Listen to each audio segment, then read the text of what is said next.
Hello, everyone. This is Defense Politics Asia, and this is a very special exclusive discussion session. And I have invited a few regulars from the Open Mic to come and discuss about the latest developments over at Soledar. And I'm wearing my Soledar, my Zelensky outfit. So we're gonna have Alan and Aki. Hey, Hello, all. So crazy things has happened in Man, Soledar. very, very, very busy day for the Ukrainians and the Russians and everyone in between because there's also news from Europe, right? They're all scrambling to talk about what's going on. they're probably talking about more weapons. Yeah, because there was the Challenger tanks yesterday too. What was her name? What was her name? Totally forgetting the girl's name. Mentioned how she would be interested in sending Challenger tanks to Ukraine. Canada said they're gonna send. They're gonna buy NASAMS missiles from USA and send it. Yeah. To you. Now sounds a bit late, right, for that. Well, for this special stream, should I throw on my Zelensky plate carrier so I can look like Zelensky Sure. at Bakhmut? So I just published the latest update, like was around 1-2 hours ago, Yep. on the DPA War channel, and then the latest information is that there is some 300 to 400 Ukrainian troops getting surrounded or encircled in the northern part of the Salt Mine 4. So There's and then yeah. the way how I look at it is like they are not encircled as in like they are totally surrounded per se, but it's like there's only two roads going out from that town, the suburb, and both roads is currently under full fire control of the Russians, and probably within the next few hours is already going to be surrounded, and they have actually, I remember also reading that the Russians actually gave the Ukrainian troops that were surrounded an ultimatum to surrender by 12 midnight. No, On 12 I think p.m. today. I don't think it 12 was. p.m. Yeah. I saw Really it's 12 midnight. interesting. It's 000 hours for 11. 000 is- yeah, that's Could be. midnight. Could be because I saw 12:00, so maybe somebody wrote wrong. You know what it probably was? Someone read 000, and then maybe someone who just doesn't use the 24-hour clock just Yeah. switched it over and just didn't put AM. Yeah, so it was a bit like it was quite sudden, the surrender time. It's like, they almost gave them like no time to think about it. So I'm not sure if the Ukrainian soldiers even get it at all. Well, typically when they get an ultimatum, there's Zelensky coming out. He's like, "We are not gonna surrender. We're gonna start. We're gonna fight." We haven't got that yet. Because it's quite bad, right? Like, because I think 2 days ago, 2 days ago, I already reported about the mercenaries talking about, like asking their friends via Instagram of all places to quickly get out of that place, get to safety. And the word get to safety seems to suggest that there is actually no safety Yeah. if you're around the region. Well, I mean, we saw I mean, it was shared like all over the Telegram chats. There was that's that screenshot, like that story screenshot of the guy. I think that's the guy you guys are talking about, right? He posted that the image regarding like, hey, everyone get out, and all the emojis and everything. If you're posting that though, I guess I'm probably going to be the one guy who's going to be like, I don't think it's going to be as severe for Ukraine as it can be. I don't think this could be another Popasna solely because there's too much going on right now to make any like tactical decisions like what we believe could happen. If we say Soledar has collapsed, I remember very vividly when you were covering Liman and the retreat from Kharkov. Everyone was like, you remember Liman was like the one town holding off while Yeah. the Russians kind of pulled out. Everyone kept saying, "Oh, the Russians are pushing back." There's this. I remember there was a big Yeah. drama that came out where like a huge push of Russians came towards Liman, and they were like, "Oh, that's it. The Kharkov offensive is over because they're pushing back." And then 3 hours later, man, already, man, you guys are awesome. So Thank you so I guess much. yeah, that's, I mean, $20. Yeah, because for the Russians, when they do this kind of tactical withdrawal, they always start with an counter-offensive first. They have a reserve force. They will push back the Ukrainians so that they can actually do a withdrawal. We doesn't see this in the Ukrainian side at the moment. It's like they did try. It seems like they did try based on the sources that have read. There was a push into Soledar. They pushed, I think, like 5 streets down. This was like earlier today, maybe earlier this morning, because I remember I woke up and I was reading some stuff. They pushed in, and then within like, I don't know, 6 hours, they were already pushed out. So maybe those are the ones who are already encircled, but I could be wrong. Because if I got a map, so I could probably reference where this was. Yeah. One key difference is that we haven't seen Ukrainians till now doing like a proper retreat, except I guess you can say Lysychansk was a pretty good one. Yeah, Lysychansk.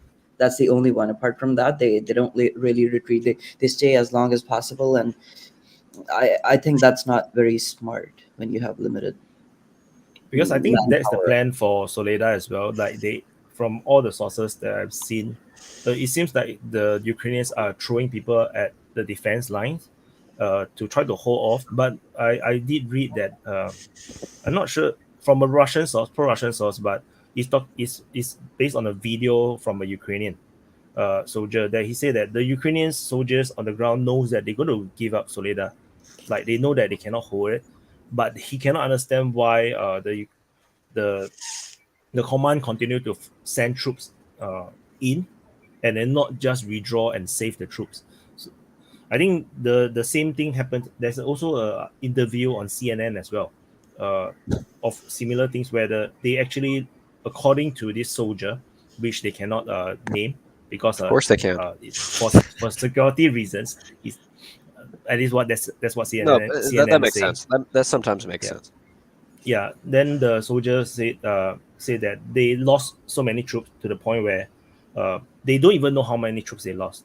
So they just know that they just have reinforcement to continue to come in to reinforce the troops, and that's quite scary because you don't even know how much troops that you are losing. Then they are just sending troops in to try to hold the line. That's what they care about. So, but of course, there is an anecdote we do not know, but that's from CNN, which is a surprising thing. Well, did you guys see that combat footage that came out? I think this was about 2 months ago. No, this was less than 2 months ago. Combat footage, like a helmet cam of a patrol in the forest who got ambushed by this is like a big thing. It was like 5 minutes long. That was apparently American and Ukrainian mercenaries, and that same mercenary group reported that they had been sent out, and they got geolocated. They were in the forest line around Bakhmut, or not around Bakhmut. It was where which factory was there? There's like a factory in Bakhmut that was like fought over for a long time. I remember it was on your map. On the eastern side, is it? Yes. The wine factory? Yeah, what is it called? I have to open the map to actually remember. Yeah. I'll pull one up real quick too. Vaughn just got in. Hi, Vaughn. Hello, Vaughn. Is he here yet? I don't see the stream. I'm looking up at a map. Yeah. He's on now. He's drinking his. I'm not sure it'd be our soft drink. Somebody commented gypsum plant. Gypsum plant. Oh, that. Mountain Dew have very high alcohol content. You don't get drunk on the stream. This man just said, "Don't get drunk on the stream" from Mountain Dew, bro.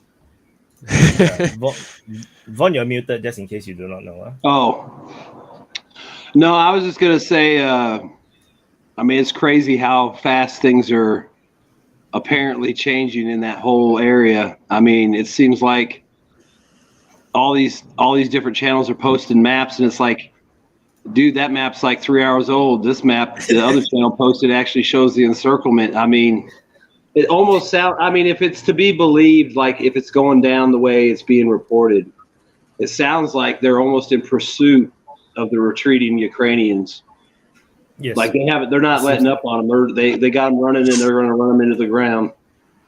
But who knows? Yeah, It seems like there could be, like that guy says, that the guy that runs Wagner, he's like, don't talk about it, don't say nothing, hold it for a couple days and then brag about it. I mean, what we're seeing today could have happened on Sunday or Saturday. They could, because they're saying now that they're west of Soledar, heading towards some other area, and it's like, is that where they are today, or are we going to find out that they've pushed on through there? I mean, it sounds like they've actually gone past it, though. Well, yeah. On top of that, they're taking photos with Prigozhin in the mine, right? Mm-hmm. In the mine. Which is mind blowing, right? Because it's like Yeah. we only saw the reports that they just captured, or just reached that area, and then suddenly the footage already come out, the photos already come out that he's in the mine. Similarly, for the one at the junction, there was this at the junction between the two roads that I reported in the middle of Soledar, the northern brow of Soledar. We only have the information that they reached there, but then there is already video footage of fighting over there, which video footage might suggest that that thing happened at least a day or two prior, which means that the whatever that we are looking now from all these reports might actually happen 1 or 2 days ago. It's not so live as we would like to imagine. Yeah, I mean, the only thing I could think of that they offered the ceasefire or the opportunity to retreat in the next 24 hours, and it's like, are they actually going to let them retreat? Or I don't think they will, because they're surrounded. From the map I saw, like, they're completely surrounded. There's like either fight or die, or give up. And I don't know. I mean, it just seems like, again, I don't get it, because they have so much access to surveillance platforms and all the predators and J-stars and rivet joints, and that tracks vehicles and everything on the ground. And I got to think that they're like, hey, dude, you got to go. There's, this many troops, this many vehicles on this side. They're getting ready to pound you. They've got to see the Wagner or the Russians forming up. They got to know where they're moving to some degree, because they got real-time surveillance of every kind you could imagine. And you think they'd be like, hey, you better go, because, they obviously can't stop Wagner or whoever from advancing or doing it. So you'd think they'd be telling them to get the hell out of the way or retreat and try to save as many guys as they could, but it doesn't seem like they ever listen or take that advice, or they wait till the last minute and it's too late for somebody, as usual. Look at radios. Lizzie Chance. Was it Lizzie Chance where a lot of guys got caught in that cauldron before they took the refinery? Yeah. Because they waited too long to pull back. Same thing. It's like, dude, you got the best real-time intelligence on the ground in the world right now, probably, and you're making like amateur mistakes. Even with no radios, it's like you can't send a runner to go like, get the fuck out of here, run, motherfucker. Something. Send a drone with a speaker, fly a drone over the speaker. No, that's the thing. I think radios do play way more into the communications lines that NATO would want to have than Ukraine is capable of having. You're seeing this happen in Soledar. If these guys don't have radios, right, or at least if not enough of them have radios, no matter how much data they get, they're not going to send a runner across open streets to be targeted by, every sort of artillery imaginable.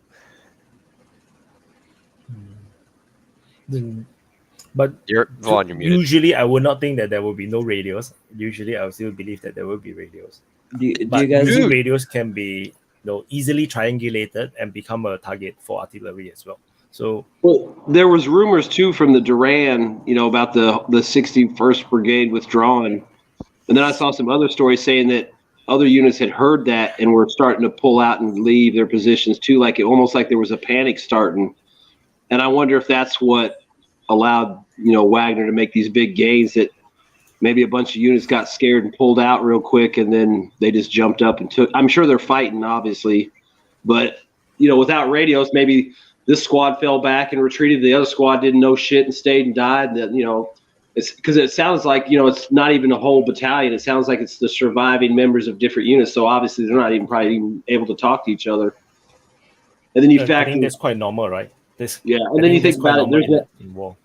Yeah, and then if there's nationalist units there or blocking units, even if you get told to leave, you can't leave. So No, the moment you said that, someone in the chat said the SBU didn't shoot enough cowards. But we did see actually from pro-Russian sources that there is intel that the SBU officers were actually sent to Soledar. That was like 2 days, 3 days ago, where they are trying to make sure that the lines hold. So, but it seems like they failed their job. Maybe the Soledar officers, the SBU officers also got freaked out by all the fighting. Maybe they themselves did not actually enter the city for long. Yeah, I can see that. I mean, think about it. They're used to like rounding people up, not sitting in a trench getting bombed. Well, they're used to bureaucracy. That's what they're used to. They're used to everyone having a job to do and doing it, like a machine, and then et cetera, et cetera. But I mean, if you've suffered enough casualties that communication breakdown, then you're gonna get surrounded. You're gonna get destroyed. Yeah. Do you guys think they're gonna learn from this and they're gonna retreat from Bakhmut, or they're gonna stay there? Who knows? You'd think they would, but they should have retreated from Bakhmut. Every time you give them the benefit of the doubt, they always seem to drop the ball or make the worst choice. Because I did warn about when I did the map about the potential pincer movement that the Russians might be doing, because because from the movement of the troops, the way how the momentum of the war was going, it seems like the Russians are not going to go for Bakhmut through Bakhmut. They're going to go around it. So I also, during the video, I also did mention that there's a few key points, key settlements that the Ukrainians must hold. The moment those settlements fall, they have to retreat, or else they will start to get encircled. And the Soledar situation looks similar, where it's just like a smaller Bakhmut, where they're getting encircled from the north and the south. In fact, the I'm surprised that in the northern part of Soledar, the fighting has already reached Krasnopolivka. Krasnopolivka is actually the town just north of Sil. Sil is actually the railway station for Soledar. So it's like, fun fact, that just means salt, by the way. Sil is salt. It just translates to salt. Oh, that's so cool, man. That's actually very cool. Soledar means salt giver. That's all it means. Like, because it's a big salt city. Oh. No, but I'm looking at the map. If they got the Krasnopoliv, that's like 10 miles in. That's what kilometers? That's 17 kilometers past Yakovlivka. Like Yakovlivka. Let me check. Yeah, if that's the case, that's why I think something happened. I mean, either a bunch of guys pulled out or a panic ensued because somebody pulled out, and maybe they just left a big gap, and the Wagner guys just rolled up as quick as they could. Right. It's around 7 kilometers from Yakovlivka. 7 kilometers. So that's maybe still a lot. I'm probably looking. I'm looking from the center to the center. Are you looking at the center? Am I doing this wrong? Yeah. Hold on. 7 kilometers. So not 17. 17 sounds very far away. Yeah. Yeah, it's like 5 miles. Yeah, around 5 miles. But the fact is that they have already been pushing from Yakovlivka out. So it's not surprising that they are near Krasnopolivka. That's right. I'm just surprised that the Russian push is very aggressive this time around.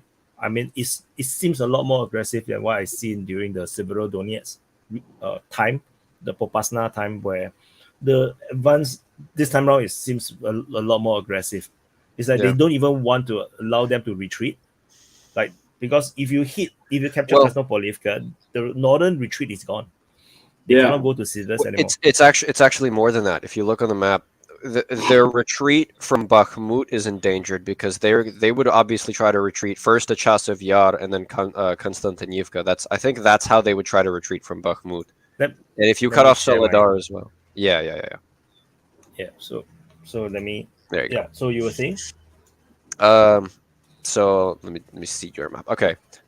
If you zoom out just a teeny little bit, you can see where, like, further west, if they try to retreat, I feel they'd be retreating actually directly, that way, because there's a lot of trail roads. Zadizhniansky. Yeah, Zadizhniansky. Yeah, so because they cannot take the heavy equipment that way. I don't think there's any heavy equipment left. because to retreat all the through footage here will be challenging though. If they Yeah. want to use the road, it's going to be a grid. You're going to zigzag through Mhm. to Zelisnyanske. Then they can actually hit the E40 highway. So the natural thing they will want to do is actually to go through the highway or go through the smaller road. But the problem is now the Russians are approaching. So Yeah. that's the Okay. key I problem can't now I they're can't facing. I can't think of the name of the area, but I think it's in that around that train station, and it covers. Somebody said they said something about they captured the high ground in this key area, which gave them fire control over the only road left to get out. Mm-hmm. So So this wherever is that actually the road high is, they ground. must be sitting on a ridge line somewhere. So let me change to Google Earth, which will actually allow us to see the high ground much better. Yeah. So turn this off. Turn this off. Okay, sorry for the disorientation. So Soledar. So let's say if I'm gonna like, so if you look at it right in this way, this Soledar, the high ground is actually all around on the northern side of Soledar. You know, actually, So the Russians have there's a been pushing there's a south down. topographic there's a topographic map you can pull up on Google here. I think if you click on the 2D, maybe it turns to 3D. No, this 2D, like this. Unless, Can I share mine? Because I have the sure, share yours. Share Okay. yours. I'm gonna stop sharing. Mhm. Do you have a share button there? Yep, share screen. Yeah. Share screen. Where's the? Did you press share screen? Yeah, I'm just making sure that I have some stuff open that you guys don't see. Okay, cool. Yeah. Don't show anything that is private. Yeah. You have to be very careful. This is the internet. Then we have 600 people watching now. So it's going to be like 600 people saw your porn stash or something. No, that's Right. I wish that's what it was. No, it's a lot more boring than that. All right, do you guys see it? Okay, I added the stream. Yeah.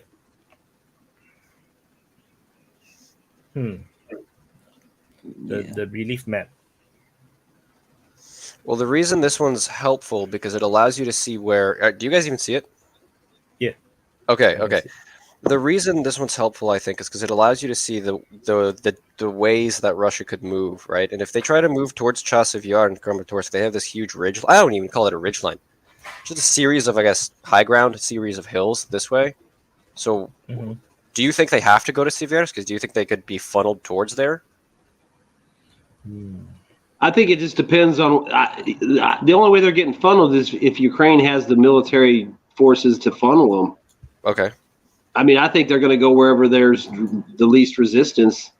I mean, they'll probably fix the Ukrainians where they have to fix them because they can't push past them.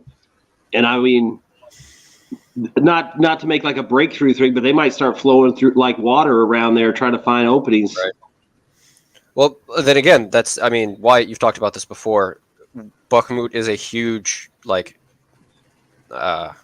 spindle. a hub. It's a hub. Yeah, it's a hub of highways in like almost every direction. I kind of agree with Alan because Wyatt, in your video you were talking about like the new defensive line that Ukrainians are about to make.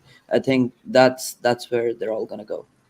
Yeah, the likelihood of the next line of major line defense is likely to be from Konstantinivka and moving all the way to Kramatorsk and Sloviansk. Most likely that will be the line. But to reach that line can take months. For example, when Popasna fell, my first thought was that they would go directly for Bakhmut. But you can see on the map they have the high ground on Bakhmut or in Popasna, and then they came down. They came down from the high ground, and that took months. That's the thing. Yeah, from Popasna to reach even Bakhmut, it took months. So I think that the Ukrainians is going to have a lot of time to build the next line of defense. And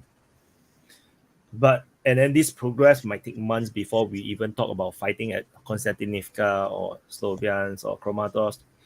Yeah, so those that are those are pro-Russian in the viewers currently in the chat. Yeah, don't get too excited. it's gonna be very underwhelming. It's gonna be a pain in the ass.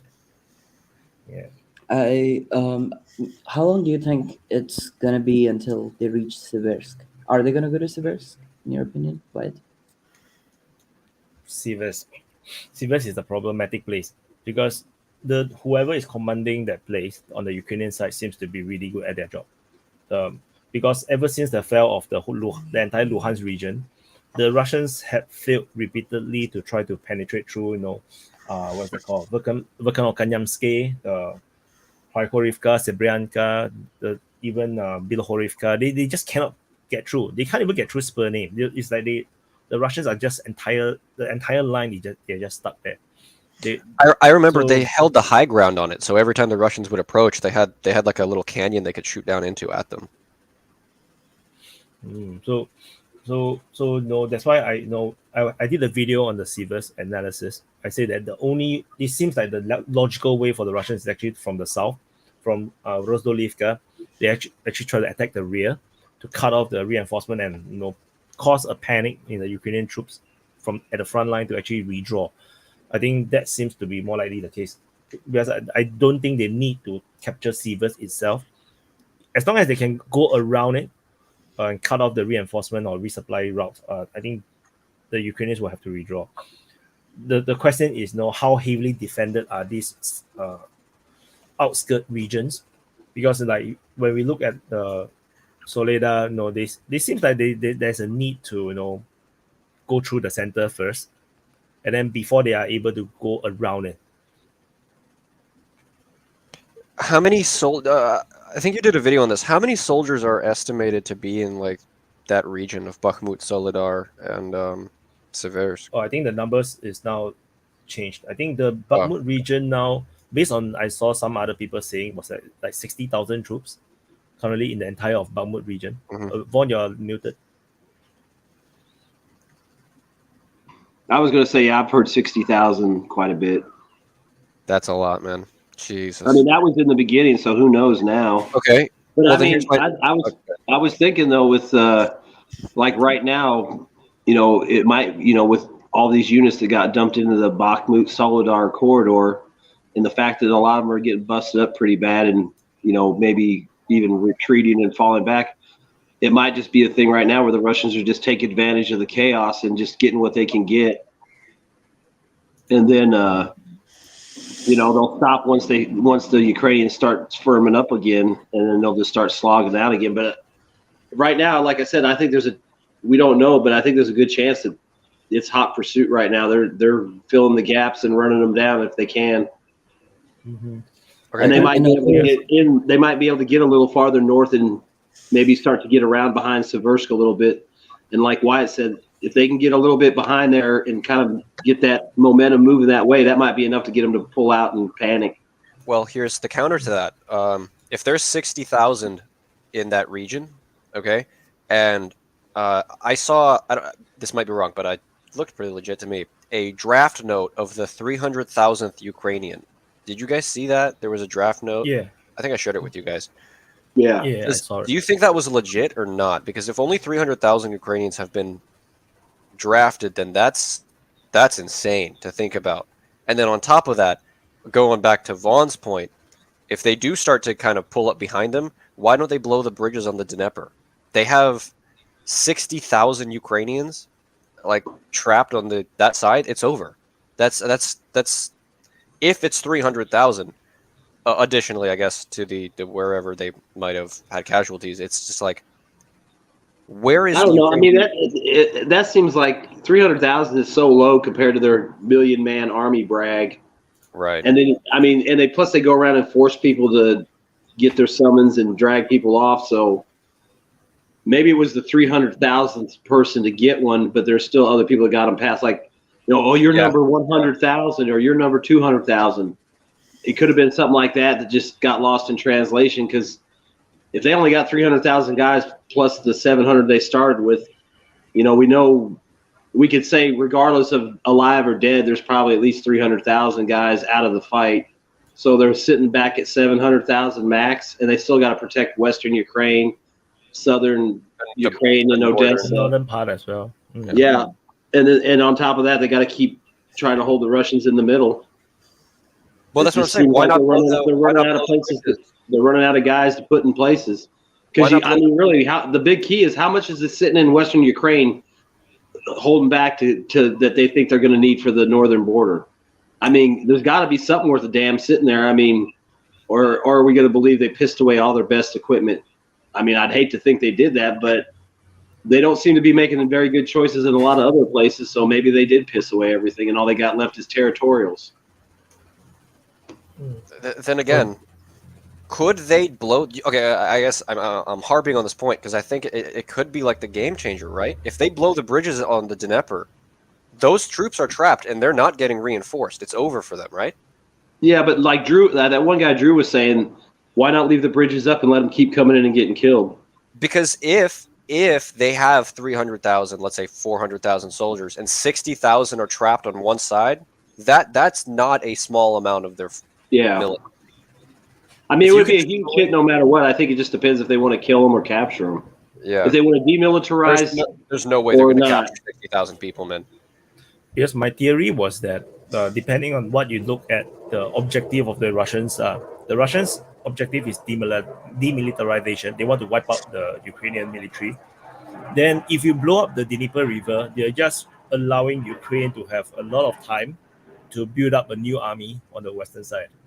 But if you keep the bridge open, then they will just keep sending troops into the east where they can so-called the meat grinder thing can continue. Because the Ukrainians will be tempted to continue to send troops over to continue the fight, and then the Russian can just continue to use their artillery to shell them out. So no, it's not strategically advantageous to blow up the bridges for the Russians, because even the Russians do not have the means to actually cross the Dnieper River easily.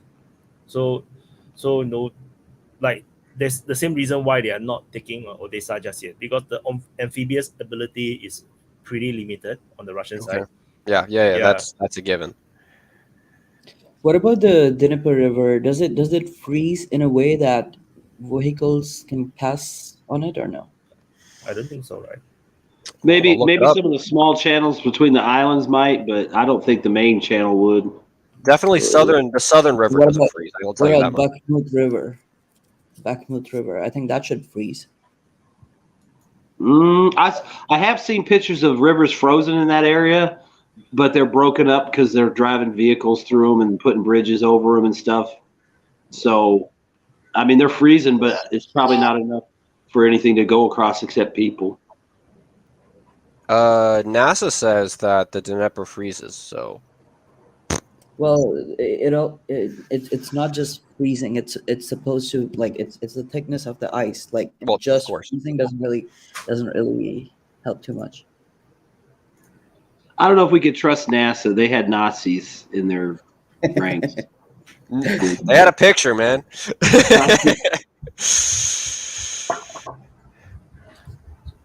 Operation Paperclip.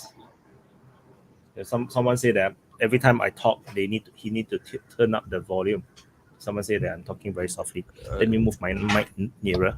Am I too loud? I'll move this away. No, it's not your fault. It's me. The mic is pretty far away from me. Yeah. Anyone have any questions? No. Some say that it's not cold enough to freeze this year. The temperature lately has been a bit messed up. Weather weapon conspiracy theories. Let's go, boys. The heart project. Yeah. No, I was gonna say one thing though. With the arms package that's coming with all the Bradleys and stuff. I mean, the total amount of vehicles is about a brigade's worth of vehicles. That's from the U.S., right? Yeah, and with was it like 100 M113s, and then the Bradleys, and then the Martyrs. And the way what they're getting, it's almost like they're getting a headquarters unit, because you got this artillery unit attached in the trucks. So I mean, at best you've got a like with the equipment, unless it's going to be infantry. So at best that's like a heavy reconnaissance brigade, with the 105 French tank or wheeled tanks, and then the Bradleys with the tows. But overall, those vehicles all are pretty much comparable to the BMP 2s and 3s. They got the same capabilities as far as they both have auto cannons in 25 millimeter or better, which will kill either side of either one of those vehicles. And then they both have ATGMs. The only advantage that Bradley has is it might have some better sights. But Does it have thermals? at the ranges they're going to be fighting, it's not going to matter. I mean, the Russians can shoot a cornet off of a BMP, and reload it probably as fast as it takes them to fire 2 toes off. The wheeled tanks, they same thing. They could knock out a tank, maybe, but they're going to have to take a shot or two and leave because they cannot take any fire from a BMP or a tank. And then the artillery obviously is going to have to be. They can't take fire from a Dushka. No, I mean, yeah, I mean, they're anything above probably like a 50 cal is going to punch right through them. Yeah. And then, the artillery is obviously going to have to be split up and used. So basically, like they were saying, they're going to probably just spread these out between units that have already been decimated to try and give them some equipment to build another unit around. But again, it's the same thing. The Bradleys are great if you can get somewhere and shoot long distance, but everything that they sent, it's all made to shoot and scoot and retreat. It's designed to take a shot, fall back, take a shot, fall back. It's not designed to. So, I mean, again, they're sending equipment that isn't really going to fit the bill for what Ukraine needs. They need stuff that can stop the Russians cold and then hold the Russians. You're just sending, you can kill tanks with them and kill infantry, but you're not gonna stop the First Guards tank army. You're not going to stop a T-90 battalion. You're probably not even going to be able to stop a T-90 company if they're halfway decently trained. Because shit, can you stop a T-90 platoon? Can you stop a T-90 platoon with enough infantry support? Oh yeah, you could. I'm just saying, but you got to get close enough to do it, and they can shoot you from farther away. They got thermal sights. Yeah. I mean, it's just like the infantry can get you, but they got to get close enough to the infantry to do that, and then the infantry is well within range of everything the tank has. So, I mean, it's just like that type of unit should have been sent in the beginning of the war, that they could have used those guys to scout out the Russians as they came down. But now they're sending these guys, and what are they going to do? Put them into DRGs and then send them on some stupid assault to get killed, and then that'll be the end of that equipment. Because nothing there is designed to stop the Russians or any kind of pure level mechanized force. It's designed to scout them out, take some shots, and run away. That's all that equipment's designed to do. Do Bradleys have thermal optics? Yeah, they do. They have thermals. They got a laser range finder. I mean, it's pretty slick. Like I said, it's probably a little bit better system than on a BMP or something. But yeah, if you're both shooting at 1,000 meters, that doesn't really matter. It's just going to come off to whoever has the shot off first. And both autocannons could kill each other. And the infantry. What about the BMPs with the 100 millimeter cannons? Huh? What about the BMPs with the 100 millimeter guns? Oh, they could kill those too, but those are more of it's not so much direct fire. It's more of a lobbing round, like an RPG type round. But again, RPG round's going to kill a Bradley easy. I mean, if it hits the engine block, you might survive. The crew could get out, but it's dead, and they're aluminum, so it's going to burn. Engines in the front, right? Yeah. So you get a little protection there, but it's not going to – like if a T-90 saw it and fired a Sable round, that thing's going to go through the front and come out the back and keep on going. I mean, that's like I said, it's a joke. They'll be protected from the artillery to a certain point. They can assault. But those Bradleys, I mean, if they try to go into cities and assault and support the infantry, they're going to be just as vulnerable as the guys in Grozny when they went in and with all the armored vehicles and they just got ass whipped by the RPGs and all the gunners and stuff.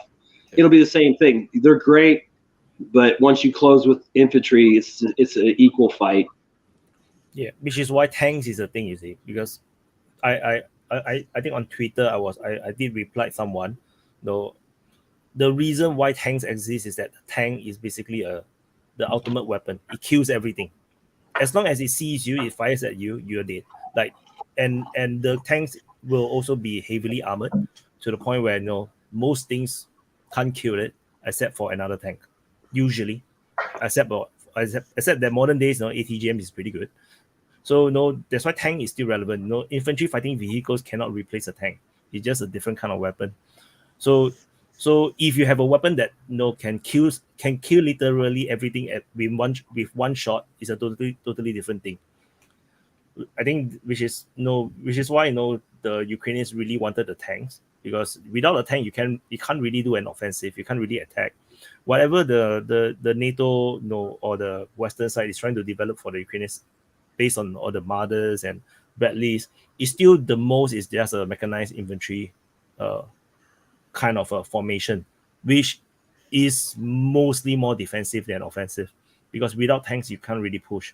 It's just you can't kill anything that yeah, they don't have the combined arms to make that an offensive unit. Really, it's like, yeah. I mean, the only thing they could do is load them up with like man pads and ATGM, so they'd be like a really heavy mechanized infantry force. But even then, you're in a foxhole. Here comes a T-90. Yeah, you can pop a shot off with a javelin, but that guy can. I mean, I'll dig your ass out with a Sabo round of that trench. I mean, on the we used to. You'd be amazed at what a Sabo round could do to the ground. I mean, go ahead and hide. I'll just shoot about 10 feet. Action.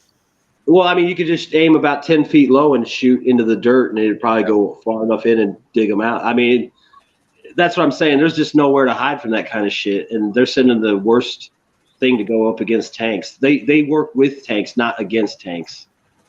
Those types of vehicles would be out in front saying, "Hey, here comes the Russians." And then they'd get the hell out of there. Then the tanks would be sitting there waiting for the Russians to come down the road, and then they'd smoke them. But the Ukrainians are going to take all that shit and try to do an offensive again, just like with the Humvees driving through the fields and getting hit with direct artillery fire and main gun rounds and getting blown to pieces. I mean, that's a joke. I'm surprised more Ukrainian soldiers haven't gotten fucking pissed off about being sent to their deaths, literally, because they got to know. I mean, if you survive, maybe they have. Maybe we just don't see it. Huh? Maybe we just haven't seen it. Yeah, I'm sure they're hiding it. Because, I mean, if you're a veteran of a few of these battles, you've got to know it's a clusterfuck, and your life is pretty much over if you don't get hurt. I mean, if you're a veteran of this battle, all you've seen is 6 hours of artillery fire. It stops, and then suddenly there's 4 tanks coming at you. I mean, you're not even fighting. You're either dying or surrendering. Even if they did get the tanks, do they even have the mechanism to really maintain it? I don't think so. That's a Vaughn question. Yeah. What about Abrams? I mean, the footprint for the maintenance of like even a platoon of tanks, which is 4 tanks, would be massive. I mean, it wouldn't be massive. It's just it would be big enough to where it would be noticeable. And if you add 8 tanks or 12 tanks, make it a company or make it a battalion with 45 tanks. I mean, you're talking hundreds and hundreds of vehicles. There's no way to hide it. And the only way that force is going to be useful is if it's all together. I mean, 4 tanks here, 2 there, 3 there is never going to do anything. That would have to be like, the Ukrainian Azov tank battalion that stays together, has MiG-29s for flight, air cover, has Hind choppers provide, and artillery. I mean, and that's never going to happen for them. It's never going to happen. So it's a waste of time for them to even try. It's stupid for them to ask. It's insulting that politicians would even humor them and act like they would even give them to them. When anyone that is in the military should be telling them that that's not possible. I mean, even the German Leopard 2, it's a German M1. It's the same damn thing. It's the same gun. Probably the same thermal systems. The only difference is it's probably in German. It's got a different turret shape. Mm-hmm. I remember reading a report or an article about they experimented between all the different NATO tanks. The slight difference was that I think the Leopard tank survived I think support rounds better, and then the Abrams survived ATGM better. Something like this. There's some the Leopard. Difference. The Leopard's turret survives it better. I read about that. The Leopard's turret has some classified shit that survives it better, but its frontal armor is almost identical to the Abrams. Mm-hmm. It's the same kind of armor. It's the Chobham armor package, whatever that's made out of. Yeah, it's like a composite, right? It's like a It's like composite steel. I've heard all kinds of stuff. Like they say there's jelly in it and shit. Like some kind of stretch Armstrong goo. They tell you all kinds of crazy shit, but who knows? I mean, it works, but unless you cut it open and look at it, you're not gonna know. Well, they say like the skirts on the tank are made out of the same material, and they say if one of those breaks open and you see it, that you get pulled off the line for 24 hours and debriefed and told you can't say nothing about it, which I didn't know what the hell you'd say about it. It's like, it broke open. I saw this shit. I mean, back then we didn't have cell phones, so it wasn't like I was going to take a picture and post it on Instagram. Oh, The tank pissed itself. Might as well just put my hand here. Take me to Leavenworth now. But yeah, I mean, it's really good armor. It works good. It's just, yeah. I don't know. To me, it's just like the wrong tank at the wrong time for the wrong people. And not enough of them. Volume too. So the reaction by the West, saying that they need like the Ukraine saying that they need more weapons now because they are losing or they're not doing as well. But even all this equipment, it's not going to come in time, right? It's not going to come in time. They should have asked in May, right? They should have they started have been asking since February, right? Well, I mean, they should have yeah. Yeah, they have been asking for the sky and the earth for since March, but no one wants to give them. What about Leopard 1s? Do you think they might send Leopard 1s? Because those are older tanks. I mean, a Leopard 1's like an M60. It's still got a 4-man crew, and it would have. Oh yeah, you need a loader. If depending, I would assume they're upgraded, like maybe like Leopard 1 A5, so they would have thermals and stuff too. But that shit's been in storage forever, so I would imagine most of that. Who knows if it even works or if it even could be refurbished? And even if it can, that's still months. Fuck.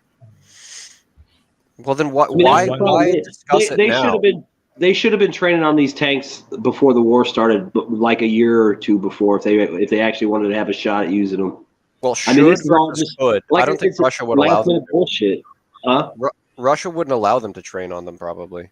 No, I mean they would have had to do it on the down low, like send guys stateside to Fort Benning and train them on it there, and then maybe sneak some tanks in from Poland or something. But yeah, I would imagine once the Russians, if those things touched Ukrainian soil, that'd be that. Even before the conflict, right? Yeah, I think so. Because that's just too much of a tank to have. I mean, it's like putting a missile base there or something. Once an American tank's sitting there, it's kind of like, well, they know everything else is going to come. Mm-hmm. Like it's like with the floodgates open, right? Yeah, I mean, once you get your foot in the in the door, I mean, what's to stop it from coming all the way? I mean, the T90 and the T80 could probably go toe to toe with the M1, but again, the M1 is going to be crewed by Ukrainians, and the T90 is going to be crewed by some guys that have been fighting for 10 months. Yeah, that's exactly the point I was trying to make, David March. Remember, Soviet Eastern tanks have autoloaders, Western tanks don't. So that's a huge change for the servicemen. But the Ukrainians wouldn't care, right? They just wanted the tanks. So anyway, it's not Zelensky is going to be the one doing the training. Like he's not. Doesn't matter. The leadership are not the one have to suffer. Could they theoretically take Western mercenaries who were maybe like actual mercenaries who were like former military and put the Westerners in the tanks? They could. Yeah, because they would be a little bit more. I mean, if you could find guys that would. My thing is, I would think if you wanted to find good crews, you'd have to go to the Americans. You could maybe get some guys from Egypt. Because when I was in the Army, we trained Kuwaitis, Egyptians, and we had like English people there and German people there and stuff. But out of all the foreigners, I'd say the Egyptians were probably the ones that took the best training as far as handling the M1 and getting the hang of it. The Kuwaitis, they were like showboats. They just like to shoot it, and then they'd jump off and talk on their cell phones. And back then, their cell phone was like one of them big-ass bricks. Yeah. The guy, he did some gunnery, and he shot real good, so he hops off the tank, and he's like, talking on his phone. Some crown prince. Hey, Mom, I got it.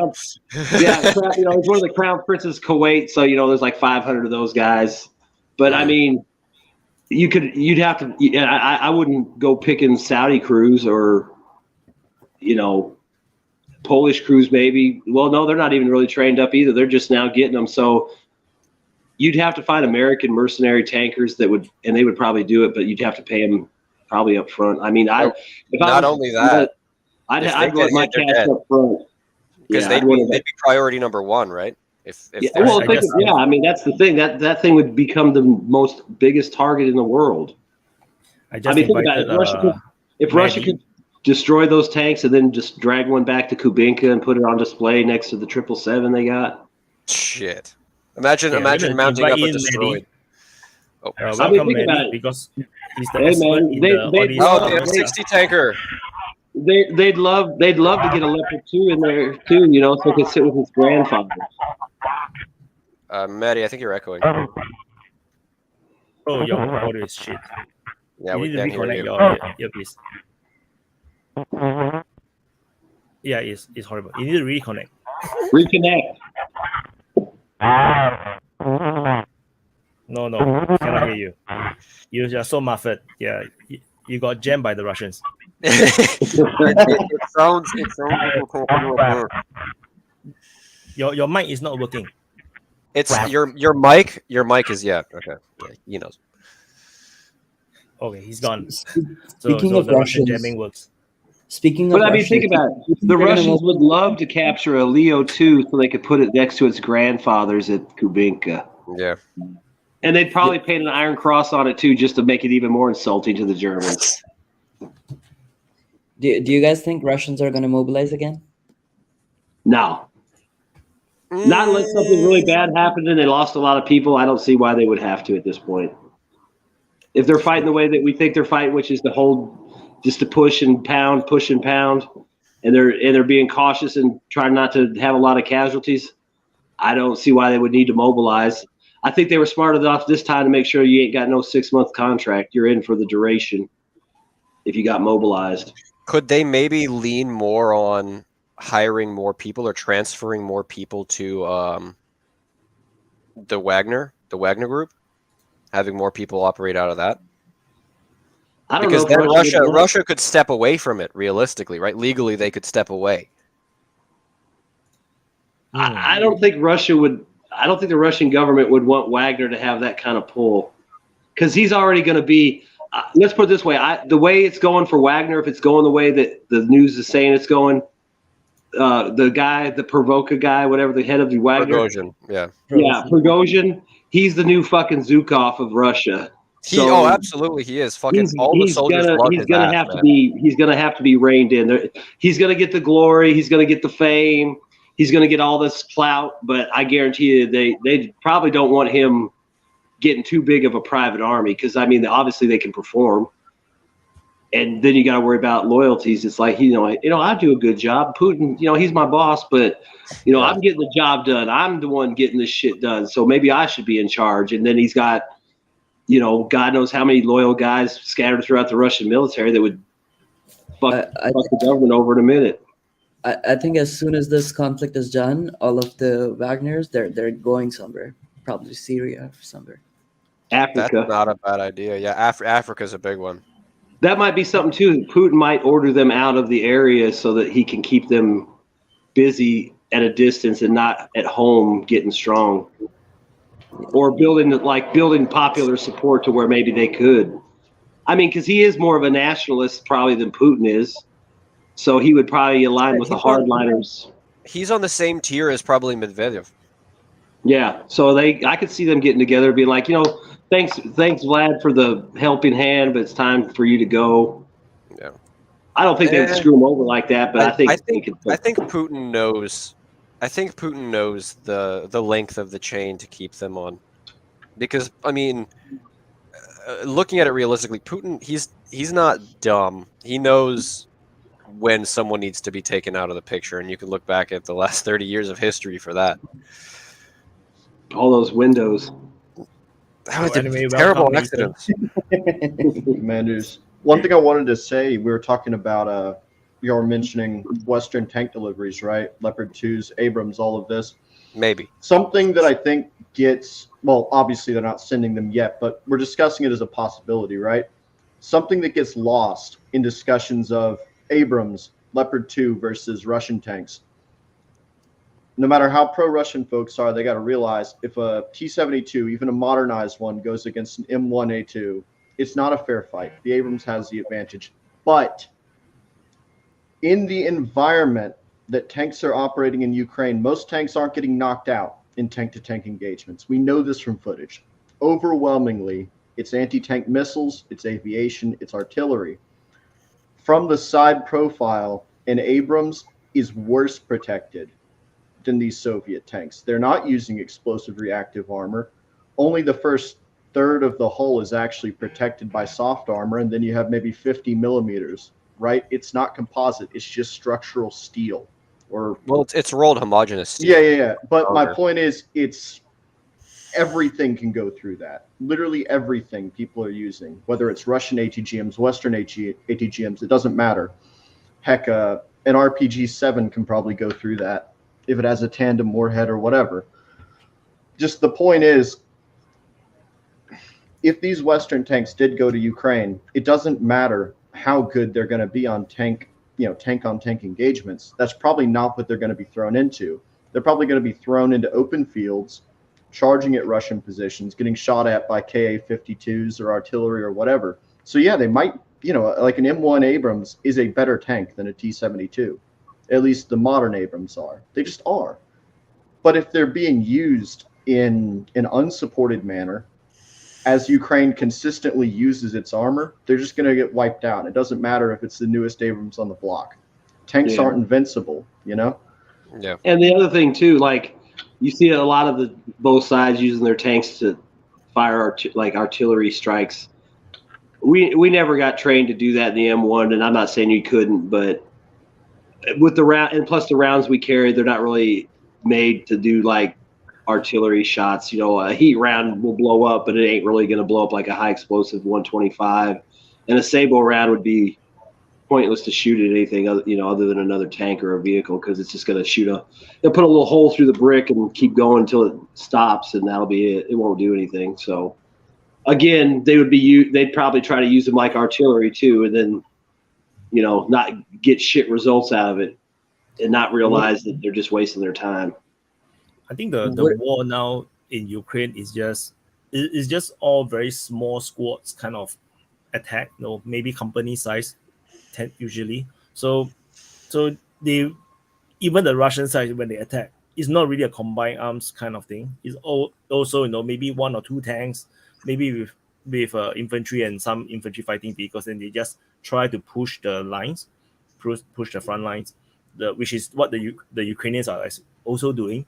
So I'm not sure if it's a Soviet thing, like everybody just stuck in that way of fighting. Maddie is back. Hello. Before I light this, can you hear me? Yeah. All right. Very, very good. It's now working. Yeah. So what did you say? I'm dumb looking? Dude, no. That's now fair enough. I'm dumb looking. No. The mic is now working. So we have two military guys, two military experts, and one former military. So we're gonna have a very good reference into what would be the reality. Do you guys think loitering munitions, but with heavy payload, can they attack M1 and succeed or no? They could top attack an M1, but I'm not sure how good that warhead is, so I don't know how good it would work against the tank. Just what because is the I warhead? don't know, it would have to be like a shaped charge probably to get penetration. I think it's like 3 kilograms or something. Like it's like tiny. I don't even know if it's shaped charge. I think it's just high explosive from what I've heard from people. You could damage like the sights and like the commander's gun and stuff like that. Maybe fuck up something, but I don't know if they had enough punch to, they're not punching through the front, maybe the top or the engine deck. But like I said, I don't even know if it's got enough punch power to punch through that. Because I've seen it hit like. I have seen loitering mounts, and what they do is they look like basically a heat warhead from a tank. Yeah. Those are the ones I've seen before. And, those are obviously the shaped charge, just like Vaughn was saying. They also, I think there's some out there that are kind of like based on the bouncing Betty theory, where a tank vibration comes with range, it fires it up in the air and then looks to just shoot down. Yeah. And it would have to be a shaped warhead to make any penetration, or else I don't know how it would build up any kinetic speed or force if it was like a solid shot. Yes, I think we're talking about the Lancet drone in particular. At least that was the impression I was under. But yes, Russia does have mines. They do have anti-tank mines. That's what I was saying. I think it's just like a couple kilograms of high explosive. I've seen a video or two of Ukrainian tanks being destroyed by them, but on those videos, all the tank hatches were open. So it might have just been that they ignited the ammunition or something, but I don't think it's capable of, caving in a tank turret or something. Is that the one that's flying into the back? Everybody's watching the video. Is the guy sitting there? Yeah. Okay. Yeah. There The is white color something I plane. noticed about them. If they hit a soft target, you will see what looks like to me it's a shaped charge shot. So I just look at it, and then because you will see something pass through whatever you're hitting if it's soft, and if it was kinetic, it doesn't seem kinetic. It seems like it's a blast of some sort. Maybe it's just what I've seen at just angles, but it looks like maybe it has a charge that's just not necessarily a shape charge, but it has that functionality of some sort to Like a maybe direct direct a charge. blast. It might have a shaped charge, but whatever charge it has, it seems pretty negligible. Like I've seen Russian channels. I think Slavyangrad or one of those channels was reporting a couple months ago that it really just wasn't good at engaging tanks. Well, what you got to remember, I can't reference the post drone. because it was so long ago. The drone is this big, right? It's so easy to believe or conceptualize the fact that they could have interchangeable warheads. I mean, how easy would it be to carry like 2 or 3 warheads with you? It's possible. Oh, I would think that they have that option to load it out however they want with a couple, at least a high explosive and then a shape charge. Yeah, they're designed with multi-purpose warheads because when they're up there, they don't know what they're going to counter, so they have to have some type of flexibility. I mean, and from what I've seen, it does look like something is firing forward when they hit something. I'm not saying, that's what I'm saying. It may not be as we think of a shape charge, but it may have that functionality just to give it some force to hit with. Something large. Might work better against, and if it's flying into the side of a Buk launcher and it hits the rocket, it doesn't really have to have much force to punch a hole in there and ignite that solid fuel. So probably just depends on what it's hitting. Like if it hits a tank in the back, it might start a fire, but if it hits in the front of the turret, it probably won't do much other than maybe damage the sight. But trucks and stuff like that, I would think it hammered all the time. Someone in the chat says If you guys go ahead. Okay. If you guys are in command, you have the control of Lancets. How would you use it? Because it seems to me that it's more useful when you use it to find the artillery pieces and take it out rather than hit tanks. I would use it against headquarters, mobile headquarters, and radars, mechanics and radars. Yeah, I would use it against individual people. That's dark, man. Well, I mean, what better way to terrify people? If there's 10 guys walking down the road, one guy gets blown up and 2 other guys get wounded, I mean, and every time you hear a drone buzz, you think it's coming for you. I mean, but they already have the quadcopters that do that. They have the quadcopters with the thermals. They just drop the mortars on them. How about quadcopters that fly down with blades and chop your ass and chase you? I would shit myself. Well, I'm just saying. I mean, if you want to demoralize the enemy, and I did see a video, and I swear to God, I'll see if I can find it and post it in the chat. It looked like there was a couple guys standing in front of a building, and some dude flew a DJI drone into the guy and blew it up. Oh man! And he was laying on the ground. He was still moving, so he was alive after the explosion. But that doesn't mean he didn't die. But it was about the size of a DJI, and it came in really slow, like you'd think a drone might fly in. And I was like, "What the hell? Did I just see a DJI blow a guy up?" But yeah, I mean, why not use Lancets on people and just scare them? I mean, what do you think? No. I'd like to make a point about this though, because you got to think about the cost of the weapon and it's what it's for. I would think there would be some type of calculation on the chain of threat that they would use it at. I mean, you don't just because you can make it return. You don't have to. It's not necessarily goes out and never comes back. You can make them come back. So you would want them to be used for something higher than, but he's right. I mean, if you really want to put the fear of God in the enemy, every time they hear a buzz, they're all ducking down. Do that a couple times. I don't think Geneva Convention's not going to be happy about it. I'm pretty sure they ain't got a section yet about flying drones into people. What about combat bears? Someone in the chat said it. If you could train a bear to do that shit, more power to you. I think there was a German division in World War II that had like a bear as a mascot. It was the Poles did. It was the Poles. The Poles had it. Was the Poles? Makes sense. But so Mason, what do you think about the Lancet? What I was going to say about the Lancet is it seems like what they're really used mostly against is self-propelled artillery and anti-air systems. Like probably the most cost-effective strike in the whole war, besides maybe the sinking of the Moskva, was a video of 2 Ukrainian S-300 systems, like launchers, that for some reason were deployed right next to each other. I have no idea why. I saw that. But they were like 2 feet away from each other. A Lancet hit one, it lit the missiles up and blew both of them up. So, and you've seen Bucks taken out by them, you've seen Cub systems. If someone compiled all this footage together, you probably had literally dozens of multi-million-dollar Ukrainian air defense systems slapped by like a however many tens of $1,000 drone. That's the best use for them, is just taking out soft, high-value stuff. It's $200 of plastic, $1,000 of explosive, $500 motor. So what? $5,000 maybe max per drone. Will be definitely more than that. So you have to add in the profit margin of like another 20 times. So yeah, U.S. is making it. You might as well make it $1 million per drone. Yeah, it costs $3 to make it, but it's $1 million at Raytheon. And keep it in R&D for about 7 years and keep on sucking the money out just for R&D. Say, well, we need another $1 billion to develop it a little bit further. That shit happens all the time.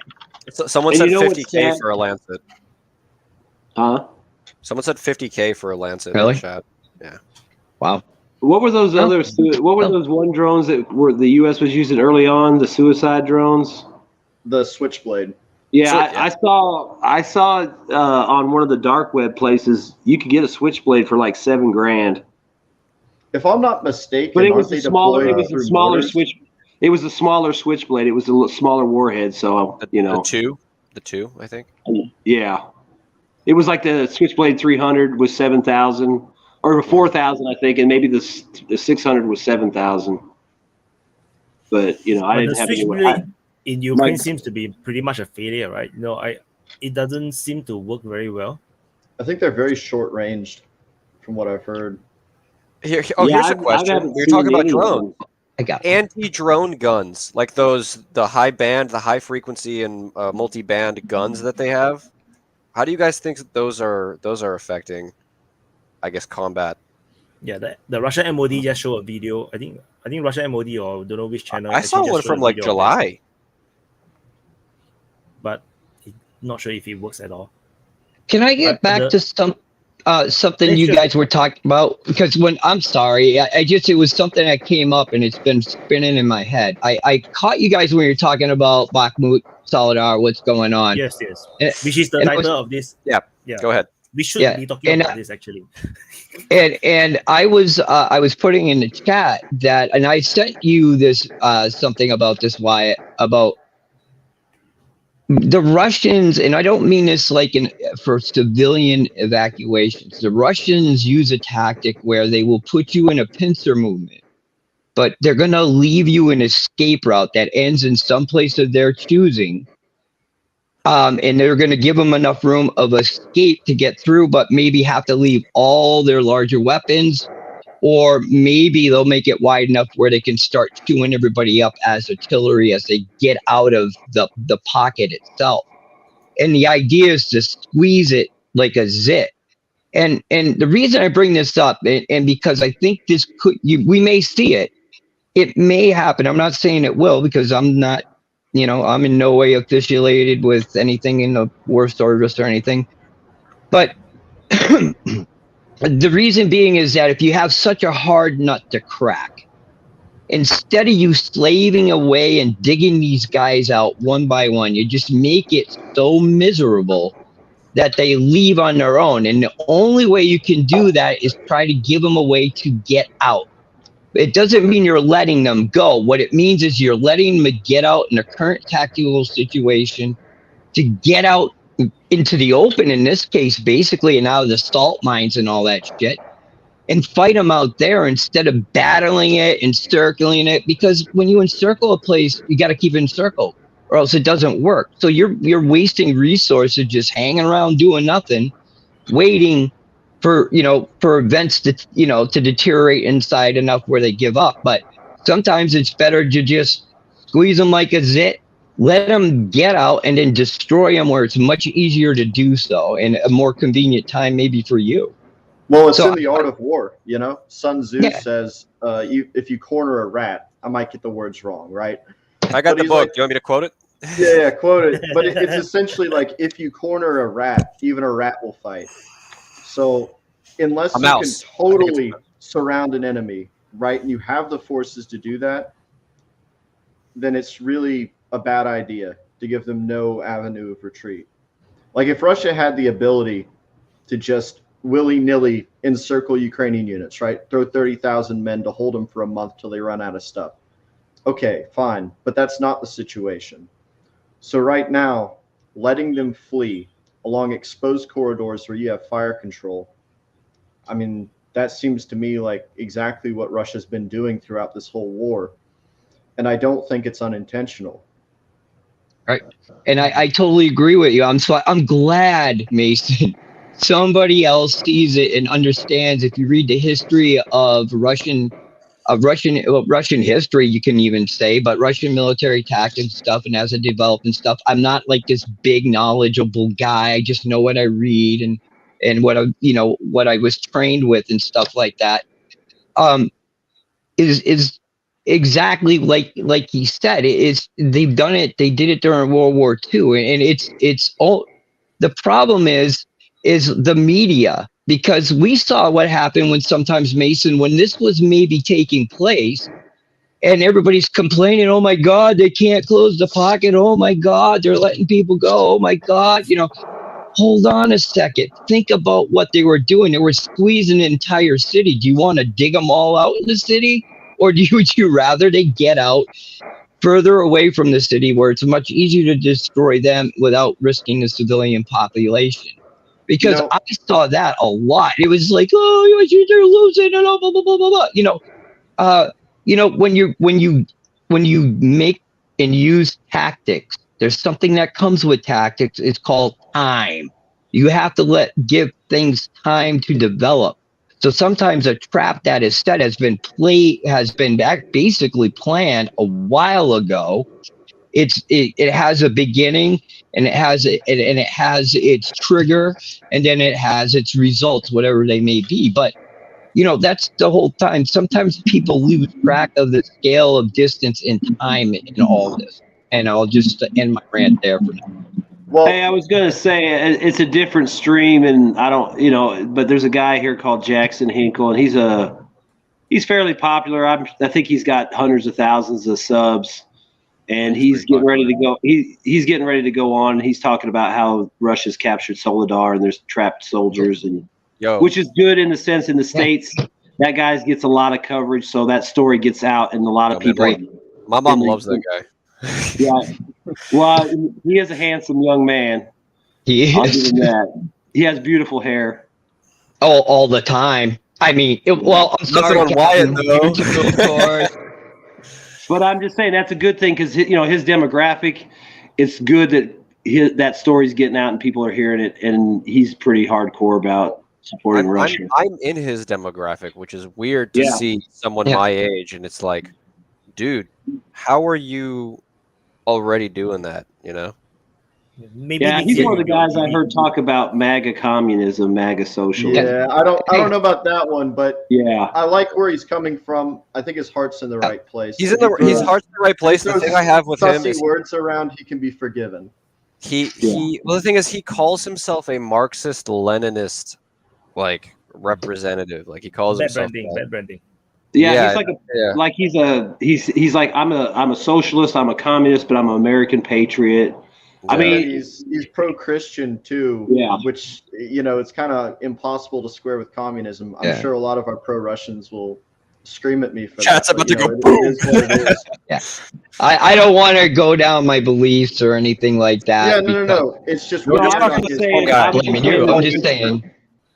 the guy. It's good that guy's out there putting that story out there, because that's a lot of people that are going to see it and not hear the same bullshit on the news tonight. So I want to be honest with you. I don't care where the truth comes from right now. I don't care if you're wearing a communist symbol on your head or if you're wearing a MAGA hat. And I'm the old MAGA guy. Just think of me that way. And here I am. I watched Jason Hinkle. I watched Nixon Garland. I watched people I've never watched before. So the MAGA communist type of thing, who knows how much our world's mixed, but at least in this one thing, we see it for what it is. And hopefully maybe we'll build something from it. Because maybe we realize we're not that far apart in the first place, and all we're bitching about is how shit is done. And if it's done correctly, then it doesn't matter what fucking government you're in. So I'm just leaving it there. So coming back to the original topic. So we just now talking about encirclement, right? So that giving the enemy a way out. But no, I would like to ask you guys what you guys think about the encirclement during the early part of the war. When the Russians encircled Chernihiv and Sumy. So why that failed? That did not work out? I actually wanted to talk about this even before you brought that up. So it's like a perfect segue. Is the problem with encirclements in this war is Russia just has never had enough troops, frankly. Like in the Second World War, the Russians could encircle German units, right? Even if they were of relatively equal strength when they had fire superiority. Same the other way around during Barbarossa. There was all these encirclements, right? You study the Second World War and you see this all the time. It's not just a matter of having a dominating force, but if you're trying to cover, so look, like say Russia wanted to encircle Chernihiv or Sumy, you don't just have to have 30,000 guys to engage the Ukrainians and push them back on that front. You have to draw another concentric ring around the area you're encircling to cut them off and to defend your encirclement so that you yourself don't get, because you're very vulnerable, right? If you're basically projecting yourself behind the enemy lines and creating a new front line while trying to hold these guys into a pocket, it's really difficult. And you saw this famously at the Battle of Cherkasy during the Second World War, where the Red Army. Bastogne as well. Kind of, but like Cherkasy, you had a large number of German Waffen-SS and Wehrmacht soldiers that were surrounded by a much larger Red Army force, but they were able to break out of the encirclement. They lost almost all their equipment. You're talking about breaking out. My bad. Yeah. They managed to break out, and it just showed, like, I think it was in late 1943 or 1944, and they were able to pull this off to the late war Red Army, which was just at that point way more powerful. So my point is, it's actually extremely difficult to encircle a position and actually cut off a large number of troops. Like, it's not like Hearts of Iron or something, drawing lines on a map where it's really easy.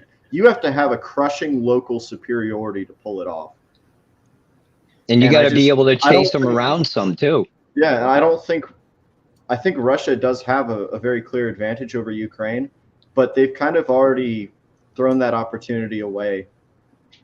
Unless Russia mobilizes to 1.5 million or something, I don't see big red arrow encirclements in this war. And I could be wrong, but I think it really is going to be slow grinding offensives until it speeds up as the Ukrainian strength is weakened. But I don't think there's going to be big, 100,000 man surrenders and giant pockets like World War II. If they had went into this war with large numbers, with a prepared force, Kharkov, Sumy, Chernihiv, yeah, absolutely. I think Russia could have taken them, no problem. But they went into this on the cheap, and they've paid for it. not necessarily in lives, but in the fact that this is still going on. I have to agree with you. In some part, like, if we're going to go back like to Kiev when it was held, to me, I have always seen it from the beginning just for a fixing operation, and there's a couple reasons why. First of all, you had about 40,000 people that were going to have to take on what was the population of Kiev at the time. How do you do with 40,000 crawl through every single space, nook, cranny, and room to get everybody out of Kiev and expect to keep it? You're never going to do it. They knew they were never going to do it. So what they did was they put it there. Now, let me bring up something about this con so famous back then. If you look at it, there's a couple things about it. It's 40 miles long, okay? It's mostly trucks. Number two, none of them are dispersed for any type of cover or anything. If you were in a tactical formation in the middle of your enemy's, territory, you would think you would kind of maybe spread them out a bit, get them deployed, in tactical road march fashion that you always would. But these trucks were back, front to back, lined up like they were trying to be seen. And everybody jumped on it, but it was like, nothing's going to take that city, really. And Mesa was right. They did it on the cheap at first. It was called a SMO for a reason. And like Mason said, maybe it was, they did it on the cheap. I think maybe they expected to fall quicker than it did. But I will tell you that they most likely had operational plans for things if it continued on. So, because the Russian MOD, people have to understand deep battle, and especially Russian operations in the way they work. I am no master at this, so I'm going to tell you that right now. But I do know this, is that they calculate everything for almost every conceivable thing that can happen down a chain of events. What they do is they go through events, they do a pause, they recalculate, rebuild, go again. And that's what we're probably seeing. I thought it was going to be a shift change from the type of equipment used that they would need for the next phase of battle. I don't know if I was wrong or not. I've been saying there's going to be a crushing blow coming from the Kherson region since the beginning. So that hasn't happened, but I'm sticking with it because I have my reasons why. But just for, like Mason said, I think they tried it on the cheap. I don't know if this is mission creep or not. I don't think it is, but for the most part, they paid for it in the beginning because, like Mason said, they build up everything and just go. They would have just done it like a lawnmower and not cared about civilians. But that was civilians' lives mattered during this war. It was the first time I've seen it in a while. So I'm just going to drop it there. One thing to remember, I know, but just one quick thing is you have to remember at the beginning of this war, Russians were advancing along something like an 800 to 1,000 kilometer long front line on the first, week of the war. That's almost identical, if not a little larger than the front line that the Axis forces in the first month of Operation Barbarossa were advancing on. The difference is in Operation Barbarossa, you had about, 10 times as many Axis troops, and they actually outnumbered the Soviets, right? The attacker actually outnumbered the Red Army, and frankly, they were qualitatively superior at that point, right? Wasn't really the case later, but at that point, they were both qualitatively superior and superior in numbers, and relative, right? The front line was much more densely populated. So people need to understand it wasn't that the Russians were stupid that they did it this way. I don't think so, at least. But no one's done this, right? The only example of a modern war was Desert Storm. And that was kind of reminds me of when the Japanese attacked Port Moresby with, I think, 4 or 6 aircraft carriers, right? There's a Japanese airman that called it breaking an egg with a hammer. Yep. That was Desert Storm, breaking an egg with a hammer.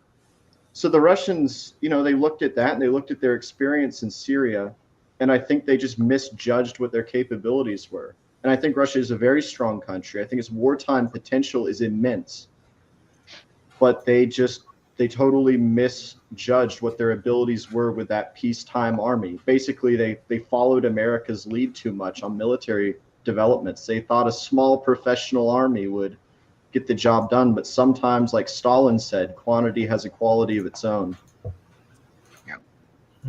So because just now we were talking about the encirclement, I also want to highlight that when you try to do encirclement, you actually have a very long front line you need to hold, because the one that is getting encircled actually have a smaller front line.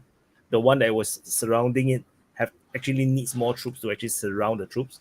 And then if you have another front line you need to push forward, that's yet another front line that you need to have more troops in. So it's not exactly the best thing for the Russians to actually fully encircle the Ukrainian troops. Maybe it's better to let them out so that they can actually straighten the line.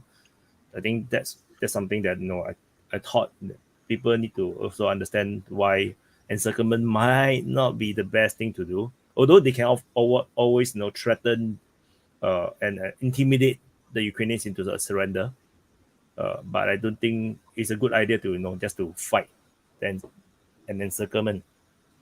All right. When you're dictating battle, go ahead, Vaughn. I'm sorry.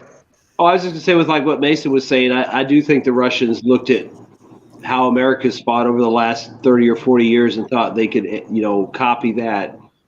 And I think the only difference, their mistake is they went in light on the civilian infrastructure, whereas when we do it, we don't give a fuck about your power plants or your bridges or nothing.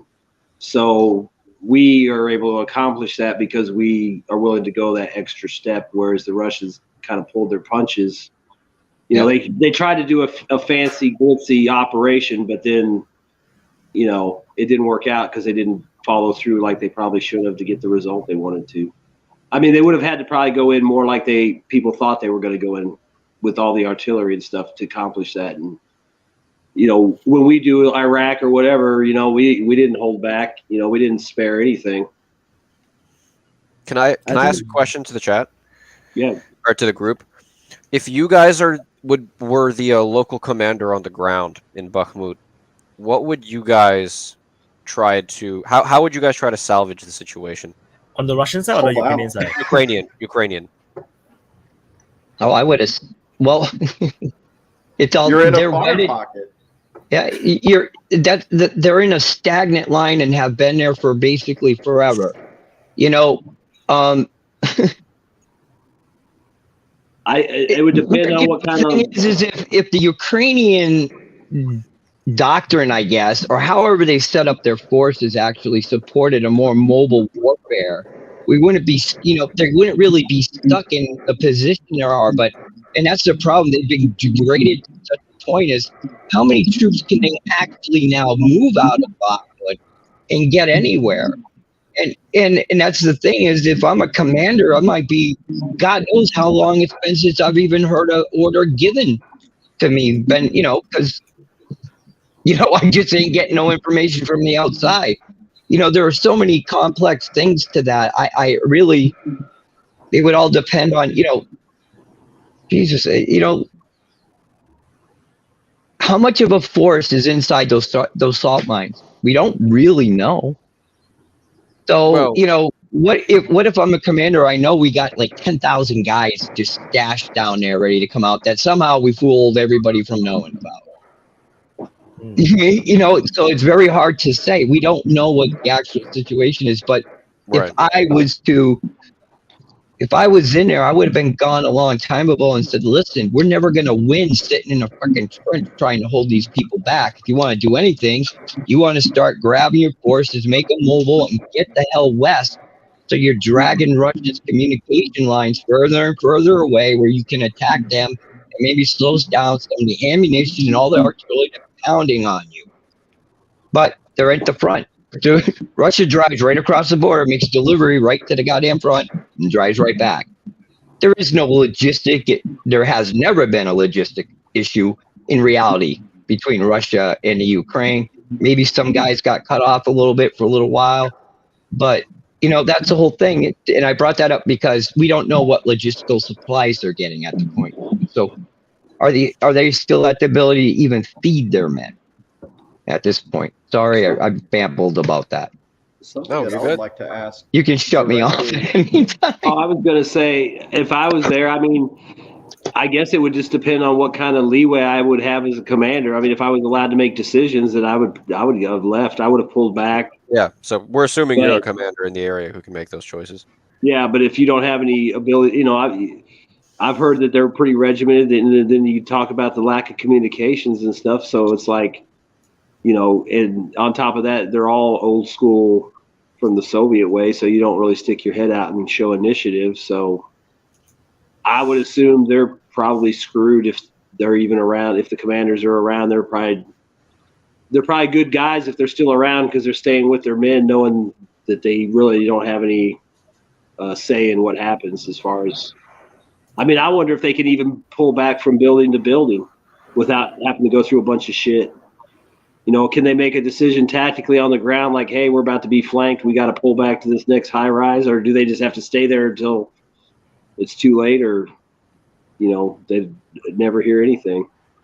Okay. A question that I have, I just kind of thought of this, but I think more intelligent people have probably been thinking this the whole time, is this situation kind of reminds me of back in the summer with the Kherson, right? Where Ukraine was very publicly signaling its Kherson counteroffensive in the media, and they were launching these attacks. It was in the news every day. But then the hammer fell at Kharkiv instead. I think, we know a lot of those Russian forces that were in Kharkov were redeployed to Kherson to stave off this huge Ukrainian offensive there. Could it be that in the next month or two, we're going to see a similar thing in reverse? Because we know Ukraine has rerouted a lot of men to Bakhmut. Maybe other sectors are more lightly defended, and we'll see kind of a reverse situation of what happened to the Russians. I don't know, just a thought. I see two spots that it could happen. One is Pobjeda. I think they could just go really quickly and maybe attack Soledar from there. Or another one is maybe Zaporozhye somewhere they can do that. Yeah, that's what I was going to say. I did hear a story. I think it was on Wyatt's sit rep about how the Russians. It was somewhere along the Zaporizhzhia line where the Russians moved into a village that was abandoned. And I'm wondering how many Ukrainian units are being stripped of a squad here or platoon here along the Zaporizhzhia front. A to tank send them here, to tank Bakhmut. there.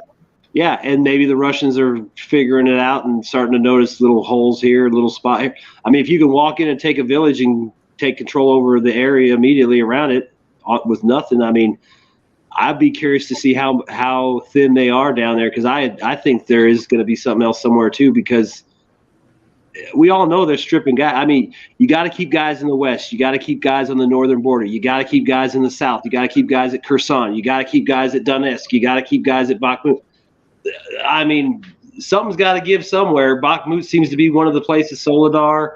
And if there's Russians walking into towns uncontested in the south, I'd think there's got to be some gaps down there. I mean, it might just be a village here and a village there where they have overlapping fire. They don't need to control it.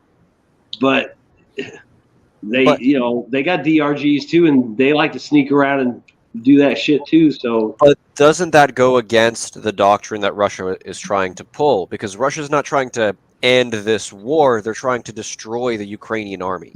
They're trying to completely obliterate all of the standing forces. And if you're just going to take abandoned villages, there's no real point in it. At least that's unless you take them to then just give them back, so you draw the enemy out.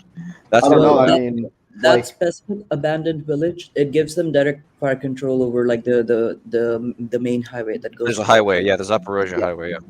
and I think it's really clear that Russia does intend to seize Zaporozhye city. I mean, they've pretty much explicitly said that by annexing the region. Something I just want to mention very quickly, and I know I'm speaking a lot, but I think this is something worth remembering. Ukraine has a lot of men, right? They have hundreds of thousands of men. How many of those units are actually maneuver combat units, right? It's like in the Second World War on the Atlantic Wall. Sure, Germany had a lot of men, but they were static infantry divisions. They had Bubkiss artillery. They had Bubkiss transport. They were just guys in trenches with rifles and mortars, right? Yes, they're men. Yes, they can do point defense, but they're almost useless for counterattack. You can't really redeploy them quickly because they don't have transport, besides maybe some civilian vehicles. How much of the Ukrainian army is like that? Weren't there a lot of stories coming out of Kherson about troops walking to their next deployment? Leg infantry isn't useless, but it's like if Russia launches their big offensive in the north and you have half of that Ukrainian army, 600 kilometers away, are they going to be able to redeploy with all their assets in a week? I think that the northern offensive is very, very unlikely. I'm not talking about Belarus. I'm thinking, Belgorod, or there's a giant border. Yeah. When people say north, they assume it has to be Belarus, but there's Sumy, right? There's all of this border area, and yes, it's difficult terrain, but Russia has the numbers now. So just now, Vaughn, right, was talking about the redeployment of forces that might have weakened certain lines, right? It reminds me about the situation. When Liman was under attack, the Russian-controlled Liman was under attack. Then I did report that because they want to sustain the attack, because Liman was holding very strongly, right? And then they was encircling Liman, but then Liman do not want to fall. Then I reported that they started to redeploy forces from Sivers and Bakhmut up north to reinforce the offensive to capture Liman. And after the reinforcement, the Russians started to getting overwhelmed, and they started to have their counter-offensive, and then they withdrew. And and that was also when we started to see the lines around Bakhmut started to crack. The Ukrainian line started to crack. Because after the withdrawal of the forces, that's when the Russians seem to start to make progress. Because before that, right, the Russians cannot penetrate through the Ukrainian lines around Bakhmut and Sivers region. But it was only after the redeployment to the north, towards the Kharkiv region, to the Liman region, that's when the Russians starting to make progress. Like they started to move. Where is all these places? Oh my God, I forgot the names. They started to the Vershina places. Remember all those places? Yeah. Vershina. I'm sorry. I swear I just heard you say something what's crazy, funny about you bring that up? You bring that up, and the other day I was looking at the map, and I'm like, is Vagina still under Russian control? It just popped into my head randomly. I'm like, no, I swear I heard you say neo-vagina. Yeah, so because when Liman was falling, right, the Russians are still struggling with Kodema, the Vershina, Zayseve. They haven't really even reached Bakhmut at all. But it was only after the Ukrainians captured Liman and then have this redeployment that it seems like the Russians start to make advances, and we are seeing the same thing, the same redeployment of forces to Bakhmut from Kherson region. So a lot of the forces that was fighting in Kherson was all redeployed in Zaporizhia as well, and then Alan cannot take it. I don't know why he's still laughing. There's someone in the chat who said DPA OnlyFans soon. Please no. Please don't do it, Wyatt. Don't sell your self-respect. I'm sorry. No. Okay. And I'm not sure if I actually forgot about it. I actually did put on the map one of the days there is actually redeployment from Chernihiv. So there was an entire I think brigade worth of forces that's going to be redeployed from Chernihiv region to Bakhmut, like a few thousand, 5,000, 4,000 people. So with all this redeployment, the Ukrainians may have more and more weaknesses along other lines, and yet with all this redeployment, they are failing to hold Bakhmut region, which is kind of surprising to me. That is like, because the pro-Ukrainian side always say that they are winning, or they are doing very well. But if you're doing very well and then you are not really fighting actively in many of these fronts anymore, why are you still getting pushed back at Bakhmut region? That is very unusual to me. Alan, have something to say? Yeah. It kind of, you were talking about the numbers of soldiers, right? And this kind of reinforces the thing we were talking about earlier about are there actually 1 million troops that have been drafted? Thinking about it now, right? Maybe they don't have 300,000. Let's say they have 500,000. Doesn't it make way more sense if they're moving troops from Bakhmut all the way up to Liman and they're rearranging their troop positions, moving troops from Zaporozhye, moving them over to Bakhmut? Doesn't it make more sense to see the weakening in the line if they have significantly fewer troops than they're actually saying they have? If they've got, let's say, 500,000 troops, right, 600,000 troops, because I mean, let's say they started with 200,000, they mobilized 300,000. We'll give them an extra 50K. Say they have 600,000. It makes so much more sense to see them having to budget their personnel in that way, as opposed to having 1 million troops they could put wherever they want. Because we'd see 1 million troops, maybe not attacking, maybe not advancing. We would see 1 million troops deployed. You'd see the videos everywhere of huge formations. I guarantee they'd have it. You see it in Russia all the time. Honestly, just for my 2 cents, I'm sorry. I think Ukraine has the men. I don't think that they're in combat-ready formations. If someone is to tell me Ukraine has 1 million men wearing camouflage uniforms with small arms, I'll believe it in an instant. Because they have a huge border, and I guarantee you every inch of that border is covered. I don't think that even Sumy doesn't have men in it. I think basically every town on the Ukrainian border with Russia has got tens of thousands of men defending it. What's the worth of those units? Do they have artillery? Do they have artillery ammo? Do they have actual air defense? So they might not be effective. Yeah, that's what I was hinting to earlier, is I think the core of the Ukrainian army, it's not necessarily the same people, right? Because people die, people are replaced. But the equipment, the structure, the peacetime structure of the Ukrainian army is still largely what Russia is fighting. I don't know. No. I don't know if I agree with that. What I mean is this. A lot of people in chat are disagreeing. Not a lot. There's people in chat disagreeing that on the number of troops, 500 million, 600,000. What we're talking about is probably what the Ukrainian army had to start out with, and then whatever they got for the mobilization. If you factor in the death toll or the casualties, I think we're still sitting at least 500,000 soldiers available in some form to the Ukrainians. Nobody's trying to say we know exactly. We're just guessing. We don't see 1 million. We don't see 5. We figure there's a few 100,000. My understanding is around 750,000, around there. Like if you're not counting anyone have died, from the beginning, from the original troops all the way plus all the mobilized troops, around 750,000. I always thought that it's going to be 1 million, but it seems like their mobilization effort didn't really reach that level. So it's around 750,000. But this number I have been maintaining for like the past 3 months. Mm-hmm. So I'm not sure if they have mobilized more. Ukrainian government statement is that they don't need more men. They have enough men. They just don't have enough. They did another mobilization, didn't they? Like a couple days ago? Yeah, they're recalling all citizens back, I believe. If you're of age or mobilization, you're being recalled back from wherever you are across the globe now, from what I understand.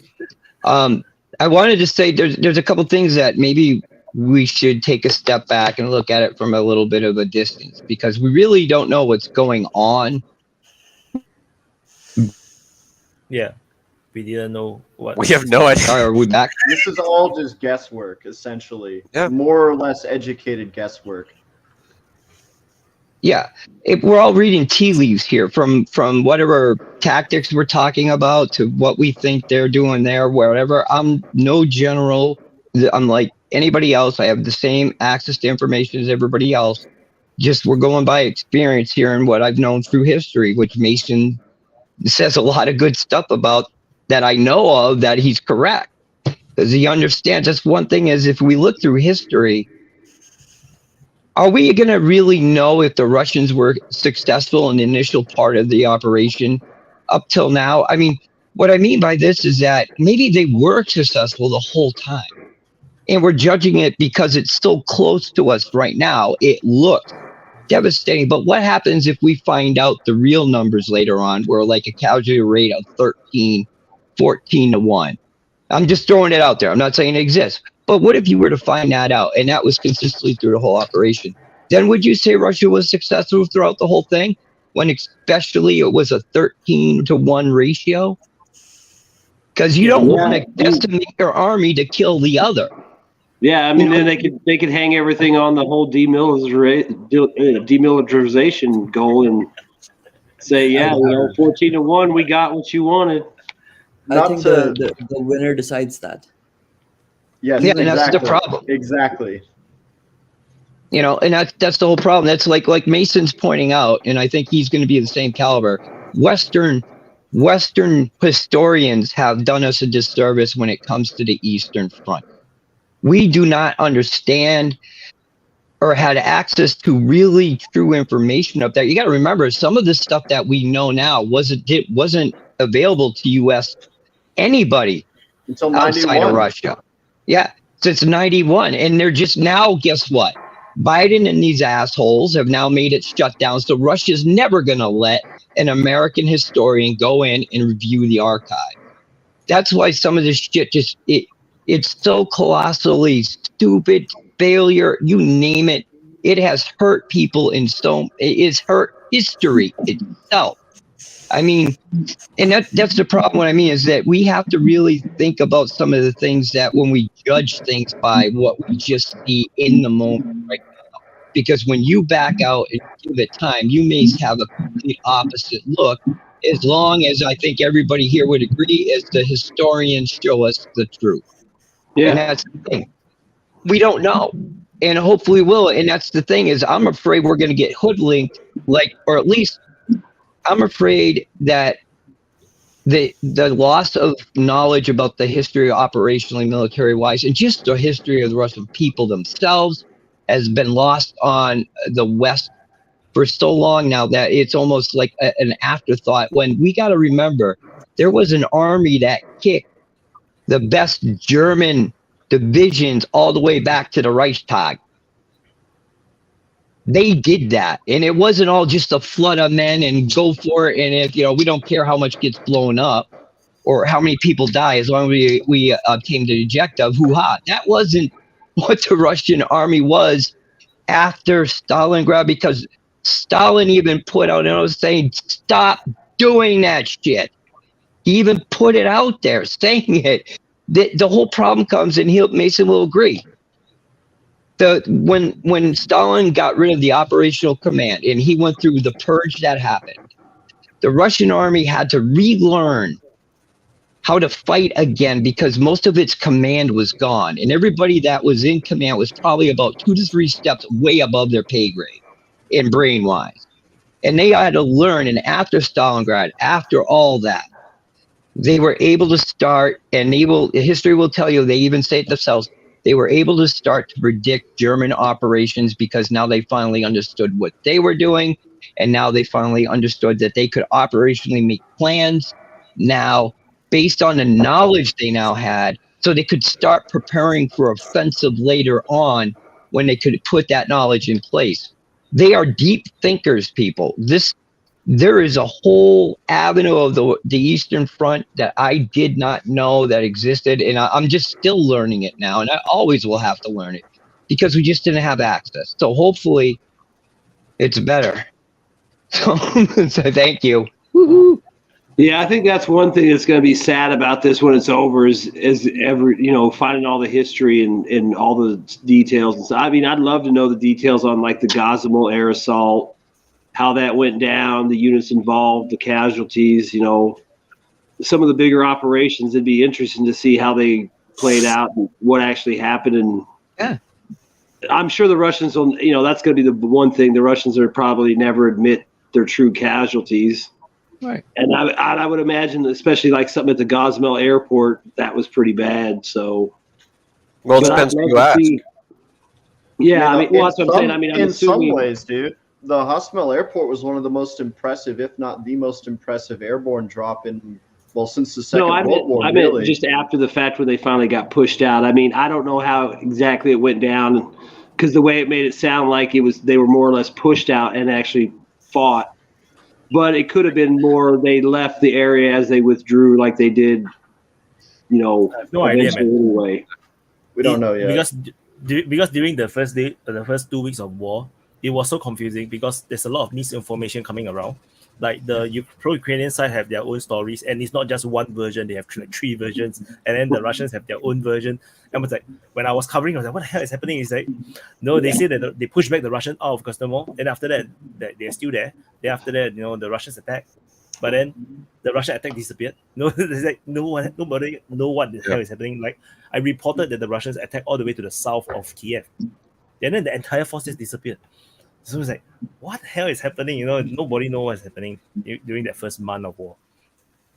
Yeah, I mean, I remember looking at the maps and I'm like, people were like, well, how do you think it's going? I'm like, I think it's going pretty good for Russia because it's like they're literally everywhere. There's fingers of red everywhere. It's like they're just trickling in wherever. They're eventually going to form up into these big groups and then spread out from there, which didn't happen. But, like you said, the first month of the war, I thought Russia was doing fine. I was like, they're everywhere. They're here. They're there. They got this, and people were talking about the 40-mile convoy. It's like, talk about it all you want. It's not getting bombed. They should send in A-10s. It's like, yeah. And then the Russians will bring in S-300s in and ZSU-23s and, SA-9s. And then the A-10s won't be able to fly over the convoy and do what they want. It's like, A-10 has the highest friendly fire rate of all American aircraft.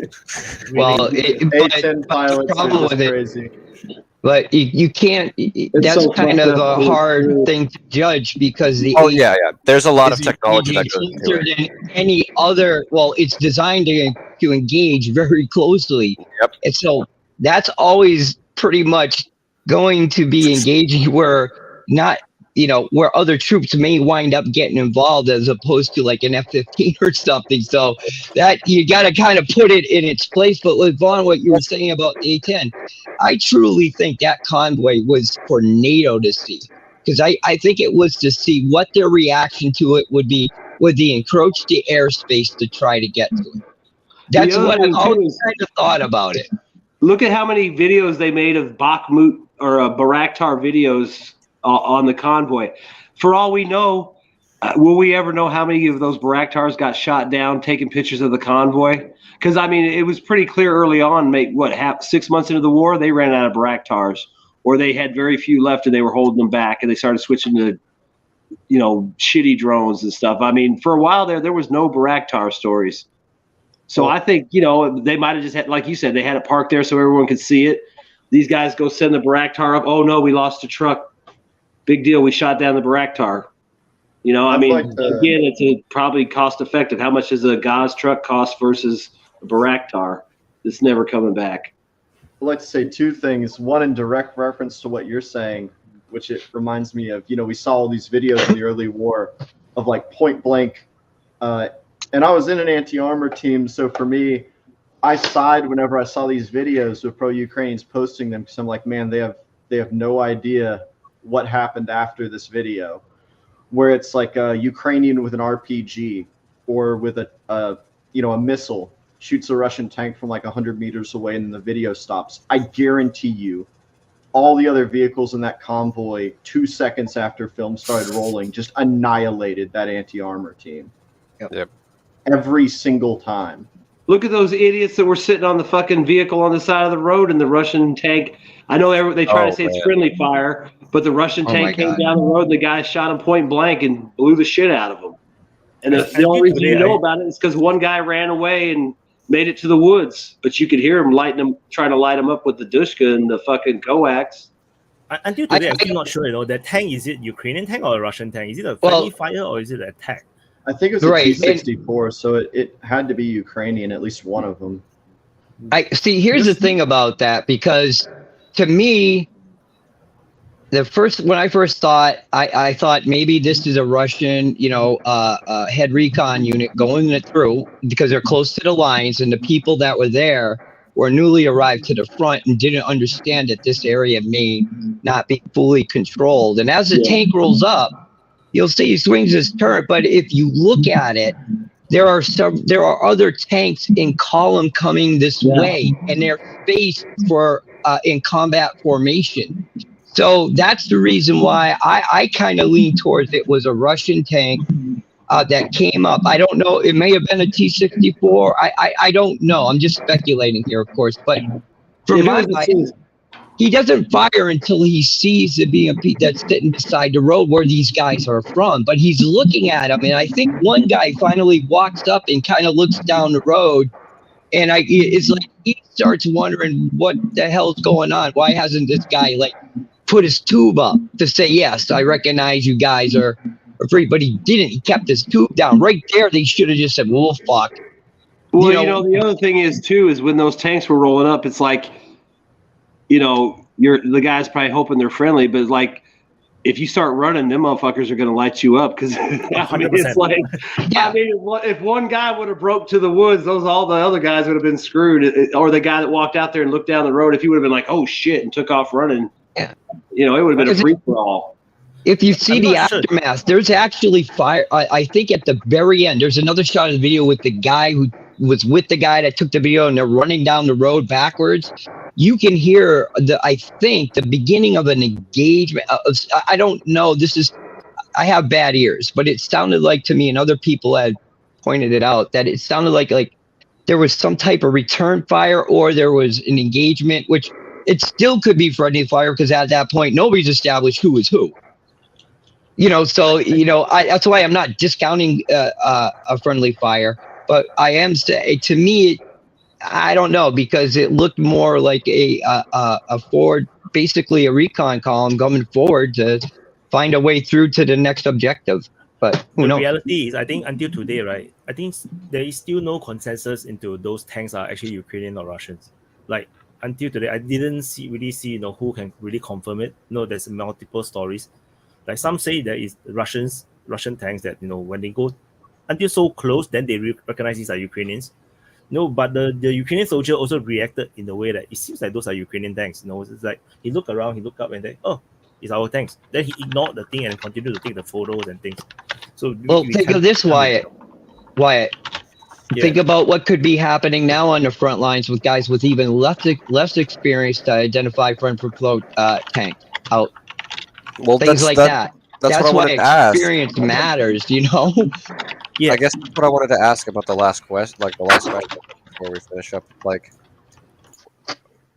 is friendly fire going to be a much more serious problem in the upcoming couple days? You think, as the Ukrainians try to pull back, do you think they could see friendly fire incidents ramp up, at least in that part of the line? Oh yes, passing through friendly lines is just about as bad as trying to ford and establish a beachhead. It has to be, well, at least the way I was taught it has to be done in a particular way. If you're coming up, especially in combat areas, understand, I've never been in combat. I'm going through training. Everything I say is through training. I've never been in combat.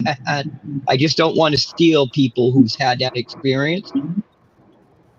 I don't want the honor of it.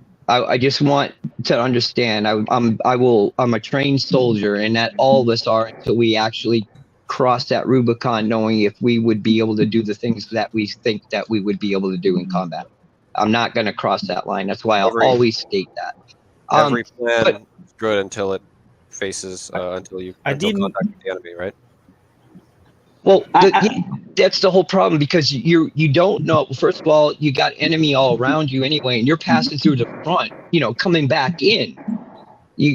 As a tank column or as a recon unit, where I was cavalry. So if we're doing stuff like that, we got to come back through friendly lines, and we got to identify who we are, because they're not just gonna wait till we ride up on them, right, Vaughn? I mean.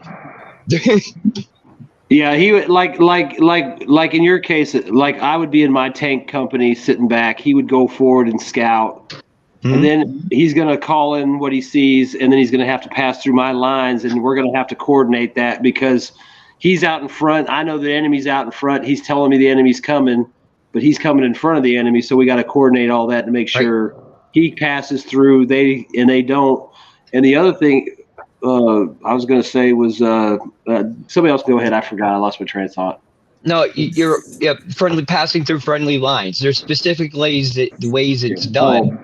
I was going to say. Go ahead. Oh, I was just going to say, I don't think the friendly fire will be that much of an issue. I mean, it'll happen, but I think it really is going to depend on how much control they have at the line where they're withdrawing from. Like, if the units that they're going to go towards know they're withdrawn, then it probably won't be as bad. But if you've got blocking units there and then other units that don't know to withdraw and other units trying to withdraw, I could see that being a problem, because unless you got a red stripe or a blue stripe or an orange stripe, you're probably going to get shot at. And, you know, I'm pretty sure no one on either side is pretending to be the other guy, because that's pretty much going to get you shot right off the point. Even though you're in Executed. uniform. Yeah, exactly. I mean, that would be the same thing as me putting on an American uniform. If I put on a yellow piece of duct tape and walk towards the Ukrainian lines and get captured after I shoot a bunch of guys, they're going to shoot me right there. They're not going to fucking make me a prisoner. Yeah, you're not covered by the Geneva Convention, I think, if you're impersonating. But I think it just depends on enemy. You're right. I just think it depends on how organized that area is, wherever they're withdrawing from. If it's chaos, then yeah, you'll have people shooting each other, running over each other, bombing each other. Right. It'll be chaos. And the thing is what round, we don't know how much training these people will have had, especially like in 2 minutes. Please. What? Are we wrapping up? Are you leaving? This meant we're at 2 hours. Yeah. We said we were going to wrap up. I just want to add one more point. Just now you were talking about the training, right? That if they have enough training to cause friendly fires and things, because if you all saw my report just now I posted, in the closing part I did mention that the lines are falling a bit too fast within the urban area in Soledar, and it is very different from what we seen at Basna or even Severodonetsk. Even Severodonetsk seems to hold much better. The fight seems to be much more closer. I never expected Soledar to fall this quickly, like, because they have an entire high-rise built-up area, in the northern area, northern Soledar, and that looks a lot like Voleda. Like it should hold much longer, but somehow the entire line just crashed. I wonder if it's because all these people, they are mainly fighting on the Ukrainian side are the territorial defense people, and when you're fighting from distance, right, it's not that bad. But when you come to close quarter combat, all your trainings is going to be important. What I want to say is the Ukrainians are probably very worried that becomes a sucking vortex, because every unit around it that sees anybody passing through and going towards the rear, in the conditions that we've heard they are in now, you're going to have people just kind of like falling in line behind it, trying to sneak out with it. I mean, it all depends on the morale of those troops at that time. Can they let people pass by them knowing they're going to the rear and not want to go to the rear themselves, but hold the line maybe as rear guard protection? What I've seen, and what you're saying, if it's happening fast, that could be a problem right now. What I've seen from some reports is that the unit that was stationed there, especially in the high-rise buildings, they just bailed. They just bailed out of nowhere, and they didn't tell they did tell, but they told very, very late to the higher ups. And by the time the reinforcements were sent, Russia already entered the high-rise area, and after that it was just. Wow. It came out from nowhere, right? The news. Yeah. It didn't come out from nowhere. I can tell you exactly why it happened. What happened is the Ukrainian soldiers opened up their laptops and they went on YouTube and saw a History Legends video predicting the fall of Soledar. And that's why it fell. They just watched it in the apartments like, well, shit, guys, better pack up. I do wonder. I think the reason why it might be falling faster is just because it's cold. I mean, those guys are fighting in the cold. They're wet. We've seen the conditions. Yeah. Obviously, they're probably having problems keeping supplied, fed, and warm. I think the cold is taking a toll, and that's why they're breaking faster, because they're fucking tired of it. I mean, you can want to fight, but if your hands are frozen and black with frostbite, you can't. I mean, I heard a story today they said there's guys going to the rear getting limbs sawed off because they're black with frostbite. So. Maybe they're just done. I saw a picture of it. I want to unsee that shit, man. I've seen some crazy shit during this war. Frostbite burns. Frostbite is fucked. Right click unsee. Yeah. And that's what I mean about the sucking vortex, is that it becomes a thing itself where it's unable to, there's no command structure to stop it, or any command structure that will be listened to stop it. It doesn't mean it's necessarily there. It may have been fragged. It may be not alive, but it was there at one point. Or even the command structure themselves, see, there's no reason why. I mean, it's not like these It's are kind of all crazy if you look at what you're saying. Literally, if there's no real command or control, it is a vortex, because you could literally have units rotating in, not knowing what the situation is, and units rotating out because they know how bad it is, and there's That's no what I way mean. to control it. So basically, guys are marching in, dying, and other guys are running the other way. And like you said, other guys might see that and say, "Hey, why should I sit here and wait and hold the rear guard when I can get an hour more ahead of the Russians too?" Exactly, So I Glenn, want to- because it all depends on the morale of the units around. Because if they will, are they going to be hard enough to allow that unit to go by without wanting to run themselves? That's what I mean about the sucking vortex, because if it happens, it goes and it starts gathering forces as they, because nobody's telling them not to retreat. So why the hell not? I don't want to die up there and getting slammed by artillery all night. So, that's the reality. When it comes to morale, these are the moments that morale really matters. And we will see what happens in Ukraine right now, where it really stands. Well, That's I a- think this is just the beginning of the winter, like the true winter in Ukraine. So imagine how the civilians are going to be. Like, this is the beginning, and they're going to have more and more public guts. It's going to be interesting to see. So this is a great way to go to our closing. Just before you guys all disappear, 1,000 over viewers, which is awesome. I want to also introduce that all these people, right? They are all fellow viewers of DPA channel, and they are all participants from the open mic, which is how I know them and managed to invite them onto the show. So do go subscribe to DPA IRL channel and watch the open mic. All these great people is coming from the open mic. It's all like you guys, they're all fellow viewers. Hit And that like there's button. a lot of other awesome speakers that you all haven't maybe never seen before. So, do check it out, DPA IRL channel. And let's do some closing. What do you all think will be, how long can Bakhmut hold for Ukraine? With Soledar falling, I mean, if Ukraine wants to keep throwing men into there, I think they can hold it basically until their whole army is worn down. But Ukraine isn't stupid. They might be making questionable decisions on this front, but I think they'll pull back within a month. That's my opinion. A month. Okay. I was playing it a little bit more conservative. I think they might have stagnated or after Soledar, and then maybe slowly kind of pushed into Bakhmut. But after seeing, hearing from you guys and all that, I mean, I could see Bakhmut fall, and then maybe the Russians are probably going to try to rush somewhere. I don't know if they will get there. I don't know specifically whether it's Siversk or go east towards Chasov Yar and all that.